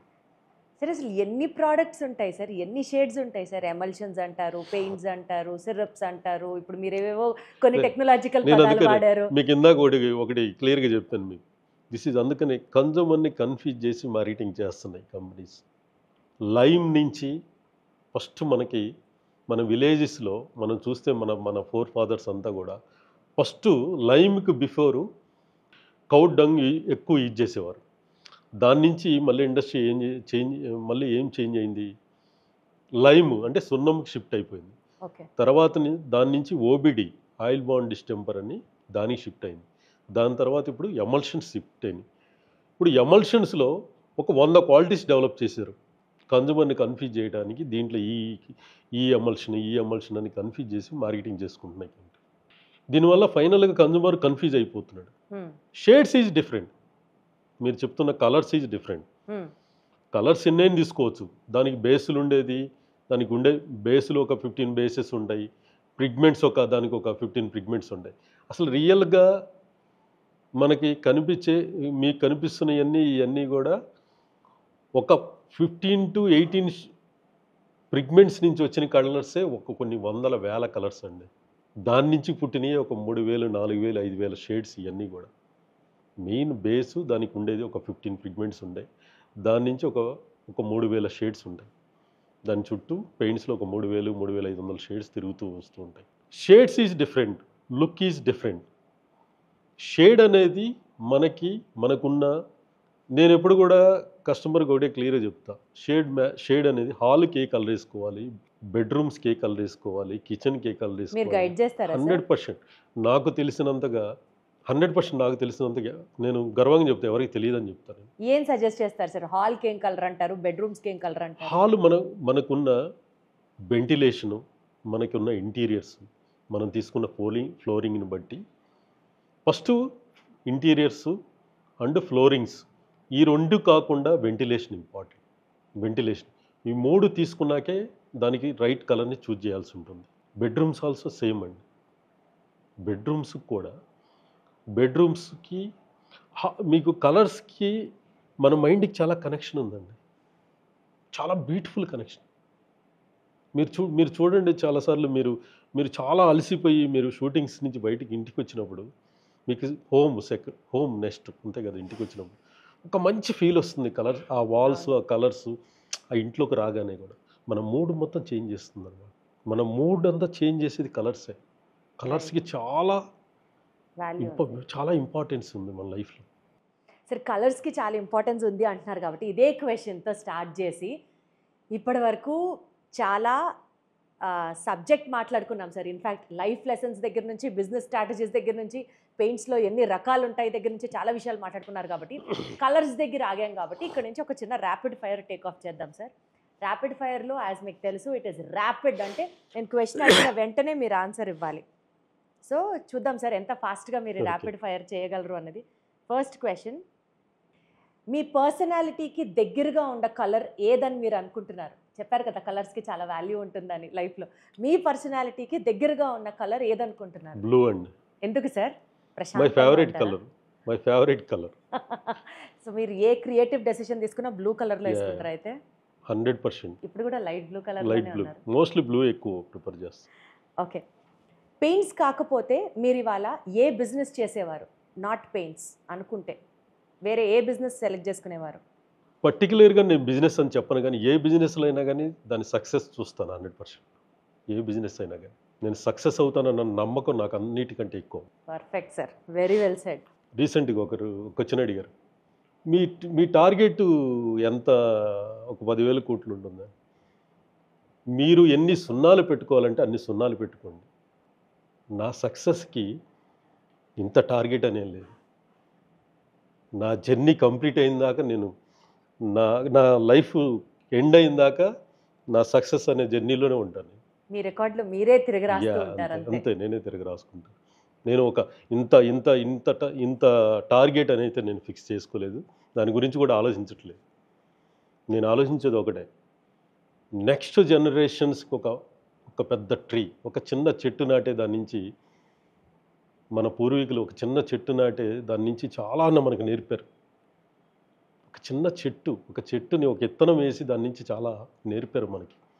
అలాంటిది మన ఫాదర్స్ ఇచ్చిన లైఫ్ని ఒక చిన్న ఇది చాలా చిన్న డ్రీమ్ అండి. ఇది చాలా చిన్న డ్రీమ్. నేను చేయాలనుకున్నది చాలా చిన్న డ్రీము, చాలా చిన్న సక్సెస్ ఇది. దీన్ని కూడా నేను ఫుల్ఫిల్ చేయకపోతే నా లైఫ్కి ఇంక అర్థమేముంటుంది? నా లైఫ్కి ఇంక అర్థమేముంటుంది? ఒక చెట్టు నాటే దాన్ని భవిష్యత్ తరాలకి ఒక ఒక మన ఫాదర్స్ ఒక ఒక ఒక దాన్ని ఇవ్వాలనుకుంటున్నారు, ఒక నీడని ఇవ్వాలనుకుంటున్నారు, దాని నుంచి ఒక పంట తీసుకోవాలనుకుంటున్నారు. అట్లా ఒక చిన్న ఇండస్ట్రీని ఒక పెద్ద ఇండస్ట్రీ చేసి, ఇలాంటి ఇండస్ట్రీస్ ఎన్నో చేసి ఫ్యూచర్ జనరేషన్స్కి ఇవ్వడంలో అంతకంటే నాకు పెద్ద అంబిషన్ ఇంకేమీ నాకు అవసరం ఉండదు కదా. There lies your victory also sir. ఏదైనా ఛాలెంజ్ని మీరు ఫస్ట్ టైం ఫేస్ చేసినప్పుడు మీకు వచ్చేది panic, pause, pray, problem solving, ఏది ఆలోచిస్తారు ఎక్కువ? దానికి ముందు నేను ఆ డెసిషన్కి ముందు నేను గ్రూప్తో డిస్కస్ చేస్తాను. ఓకే. రైట్ డెసిషన్ రావటం అనేది చాలా ఇంపార్టెంట్. ఆల్వేస్ అల్టిమేట్ నేనైతే రైట్ కాదు కదా, నాకంటే కూడా నలుగురు డెసిషన్స్లోంచి వాట్ ఈజ్ బెస్ట్ అనేది ఇంపార్టెంట్. దానికి ఇంపార్టెన్స్ ఎక్కువ ఇస్తాను నేను. సో మీ క్లోజ్ అసోసియేట్స్తో డిస్కస్ చేస్తారు? డెఫినెట్గా. Right sir. దానికి రైట్ పీపుల్తో డిస్కస్ చేస్తాను. ఆ డెసిషన్కి right people, close people. Yes. Got it. మీరు డీప్గా అడ్మైర్ చేసే ఒక ఇండియన్ ఆర్ గ్లోబల్ ఎంటర్‌ప్రెన్యూర్ ఎవరు? రతన్ టాటా. ఎందుకు? రతన్ టాటా చనిపోయినప్పుడు ఎన్నో ఇన్స్పిరేషన్స్, అంటే ఆయన లైఫ్లో ఏమి తీసుకెళ్ళను అని తెలిసి కూడా తన జర్నీని ఎలా కంప్లీట్ చేసాడు, అంతకంటే గొప్ప ఈ జనరేషన్స్కి, ఇప్పుడు వచ్చే ఫ్యూచర్ జనరేషన్కి అంతకంటే అవసరం లేదు. తనేం తీసుకెళ్ళనని తెలిసి చేశాడు. ఏది కూడా ఏది రాదు, తనకి ఏది దక్కదని కూడా ఈ కంట్రీ కోసం, నేషన్ పీపుల్ కోసం పనిచేసిన గ్రేట్ పర్సనాలిటీ. ఎవ్రీ టైం వర్క్తో బిజీగా ఉండే మీకు ఒక చిన్న బ్రేక్ తీసుకుందాం అనుకుంటే మీరు చేసే ఆ గిల్టీ ప్లెజర్ ఏంటి సార్? టీవీ చూస్తాను నేను 1 hour 2 hours, కొంచెం బ్రెయిన్ని పక్కన పెట్టాలనుకున్నప్పుడు ఏదైనా ఒక మూవీలో ఇంట్రెస్టెడ్ మూవీ చూస్తాను. అమ్మ బాబోయ్, టీవీ చూడడం కూడా ఒక గిల్టీ ప్లెజర్ అంటే మనం రోజు చేసేది అదే. అసలైంది చేయాల్సింది పక్కన పెట్టి రోజు చేసేది అదే. అదే గిల్టీ ప్లెజరా సార్? అమ్మ బాబోయ్. మీ టీం మిమ్మల్ని ఏమని భావిస్తారు సార్? స్ట్రిక్టా, విజనరీనా, కేరింగా? మీకేమని ముద్దు పేరు పెడతారు? విజనరీ. ఓకే. మీ సక్సెస్ ఫార్ములా 3 wordsలో చెప్పాలంటే ఏం చెప్తారు? Complete focused, dedication, discipline. ఈ 3 words. ఇంకొక 4వది పేషెన్సీ. అన్నిటికంటే అస్త్రం పేషెన్సీకి తీసుకుంటాను సార్. మీ దృష్టిలో డబ్బుతో కొనలేనిది ఏంటి? విలువలు, వాల్యూస్. అన్నిటికంటే వాల్యూస్ డబ్బుతో దేంతో కొనలేము. Ethics, values 100%. మనిషికి డబ్బు లేకపోయినా బతకొచ్చు, కానీ వాల్యూస్ ఉంటే డబ్బు అదే వచ్చింది. Super sir. ఇప్పుడు మీరు ఇంత లైఫ్ చూశారు, ఇన్ని అప్స్ అండ్ డౌన్స్ చూశారు, ఇన్ని స్ట్రగుల్స్ చూశారు కదా. మీరు టైం ట్రావెల్ చేసి ఆ 18 ఏళ్లకు 19 ఏళ్ల నాటి శ్రీనివాసరెడ్డి దగ్గరికి కనుక మీరు వెళ్ళి ఏదన్నా చెప్పాలంటే ఇలా చేసుకో, ఇలా చూసుకో అని ఏం సలహా ఇస్తారు సార్? ఆ జర్నీ కంప్లీట్ అయిపోయిందండి. ఇప్పుడు నా చేతుల్లో ఏం లేదు. నేను అక్కడికి వెళ్ళి ఇంకా ఆలోచించలేను నేను. ఎందుకంటే నా థాట్ ప్రాసెస్ ఆల్రెడీ ఒకటి చెప్తుంది, నువ్వు అది చేయి, ఇది చేయని. ఇంకా నేను అక్కడికి వెళ్ళలేదు. ఇంకా బ్యాక్ వెళ్ళి టైం వేస్ట్ చేసే ప్రసక్తే లేదు. టైం వేస్ట్ కాదు, ఇంకా అక్కడికి వెళ్ళలేను. గోయింగ్ ఫార్వర్డ్, ఓన్లీ చూపు ముందరికే ఉంది అంతే. Done sir. Sir, on this note, ఇప్పుడు బిజినెస్ చేయాలి అని అనుకునే ఎంటర్‌ప్రెన్యూర్స్కి కానివ్వండి, లేకపోతే పెయింటింగ్ సెక్టర్లోకి రావాలి అని అనుకునే ఫ్రెషర్స్కి కానివ్వండి, యంగ్స్టర్స్ ఆల్ టుగెదర్, శ్రీనివాసరెడ్డి గారి అడ్వైస్ ఏదైనా చెప్పండి సార్ మీ మాటగా. అంటే ఏం చెప్తారు యంగ్ జనరేషన్స్కి? దాంతో కంక్లూడ్ చేద్దాం. యంగ్ జనరేషన్స్కి నేను ఒకటి క్లియర్గా, అంటే మై స్టేట్మెంట్ ఈజ్, వాళ్ళు నెగిటివ్ తీసుకుంటే నెగిటివ్ తీసుకోవచ్చు, దాన్ని పాజిటివ్ తీసుకుంటే పాజిటివ్ తీసుకోవచ్చు, కానీ నేను ఇచ్చే మెసేజ్ మాత్రం క్లియర్. మా జర్నీ స్టార్ట్ అయినప్పుడు మా ఫుడ్ స్టెప్స్ ఎక్కడికి వేయాలనేది మాకు క్లారిటీ లేదు. క్లారిటీ లేకుండానే మా జర్నీ స్టార్ట్ చేసాం. కానీ ఈరోజు మీకు మీరు జర్నీ స్టార్ట్ చేయాలంటే మీకు ఇప్పుడున్న జనరేషన్స్కి ఎడ్యుకేషన్ బ్యాక్గ్రౌండ్ ఇచ్చారు. ఎడ్యుకేషన్ బ్యాక్గ్రౌండ్ ఉంది మీకు మీకు ఆల్రెడీ టాలెంట్ ఉంది. మీ దగ్గర ఆల్రెడీ టాలెంట్ ఉంది. మీకు కావాల్సిన టాలెంట్కి నాలెడ్జ్ని కనుక ఇప్పుడు నాలెడ్జ్ కూడా మీకు కావాల్సిన నాలెడ్జ్ అంతా మీకు దొరుకుతుంది ఇప్పుడు. ఇంకా కావాల్సింది ఏంటంటే ఫ్యాషన్. మీకు ఆ ఫ్యాషన్ ఉండాలి. ఆ ఫ్యాషన్తో మీరు సక్సెస్ అవ్వాలనే ఒక గ్రేట్ మైండ్ సెట్ని మీరు డెవలప్ చేసుకోగలిగితే ఈ దేశాన్ని ఇంకా ఈ కంట్రీని మనం ఏ పొజిషన్లో నిలబెట్టగలుగుతాం అనేది మీ చేతుల్లోనే ఉంది. మీరే నెక్స్ట్ 5-10 ఇయర్స్లో ఇప్పుడు జరుగుతున్న వారంతా కూడా మేము నెంబర్ వన్ అని కంట్రీ వారు జరుగుతుంది. కానీ మనం ఇంత పెద్ద కంట్రీ, 150 కోట్ల పాపులేషన్ ఉన్న కంట్రీ, మనం హైయెస్ట్ ఆల్మోస్ట్ 1 or 2 పొజిషన్లో ఉన్న పాపులేషన్లో younger generation below 30-35 years more than 50% ఉన్న కంట్రీ ఇది. మీరు తలుచుకుంటే మీరు ఎక్కడా టైం వేస్ట్ చేయకుండా మీ టైంని కరెక్ట్గా యూటిలైజ్ చేసుకుంటే ఈ నెక్స్ట్ 10 ఇయర్స్లో గ్లోబల్గా ఈ వరల్డ్ నెంబర్ 1 కంట్రీ అవ్వటంలో మీ చేతుల్లోనే ఉంది. Thank you so much sir. మీతో మాట్లాడిన ఈ కాన్వర్జేషన్స్ యంగ్ జనరేషన్స్కే కాదు, మేబీ ఏ పాయింట్ ఆఫ్ లైఫ్లో అయినా మళ్ళీ రీస్టార్ట్ అవ్వాలి అని అనుకునే వాళ్ళకి ఒక మోటివేషన్, ఒక ఇన్స్పిరేషన్గా ఉంది. అండ్ మీరు అనుకున్నట్లు ఆ 1 పక్కన infinite number of zeros success, infinite number of zeros sir. ఆ లెవెల్ ఆఫ్ సక్సెస్ చూస్తారు, మీరు చూడాలి అని మనస్ఫూర్తిగా కోరుకుంటూ thank you so much sir. Thank you అండి. లైఫ్లో అందరికీ డ్రీమ్స్ ఉంటాయి, కానీ ఆ డ్రీమ్స్ని ఫుల్ఫిల్ చేసుకోవాలి అని అంటే వాటిని శ్రీనివాస్ రెడ్డి గారు పెయింట్ చేసుకున్న విధానంగా హార్డ్ వర్క్తో, ఫోకస్తో, డిసిప్లిన్తో, డిటర్మినేషన్తో అండ్ అలాగే పేషెన్స్తో మనం కూడా పెయింట్ చేసుకుంటే మన లైఫ్ నిజంగా అంత కలర్ఫుల్గా ఉంటుందేమో. ఇది టెక్నో పెయింట్స్ కథ మాత్రమే కాదు, టెక్నికలర్ ఇన్స్పిరేషన్ కూడా.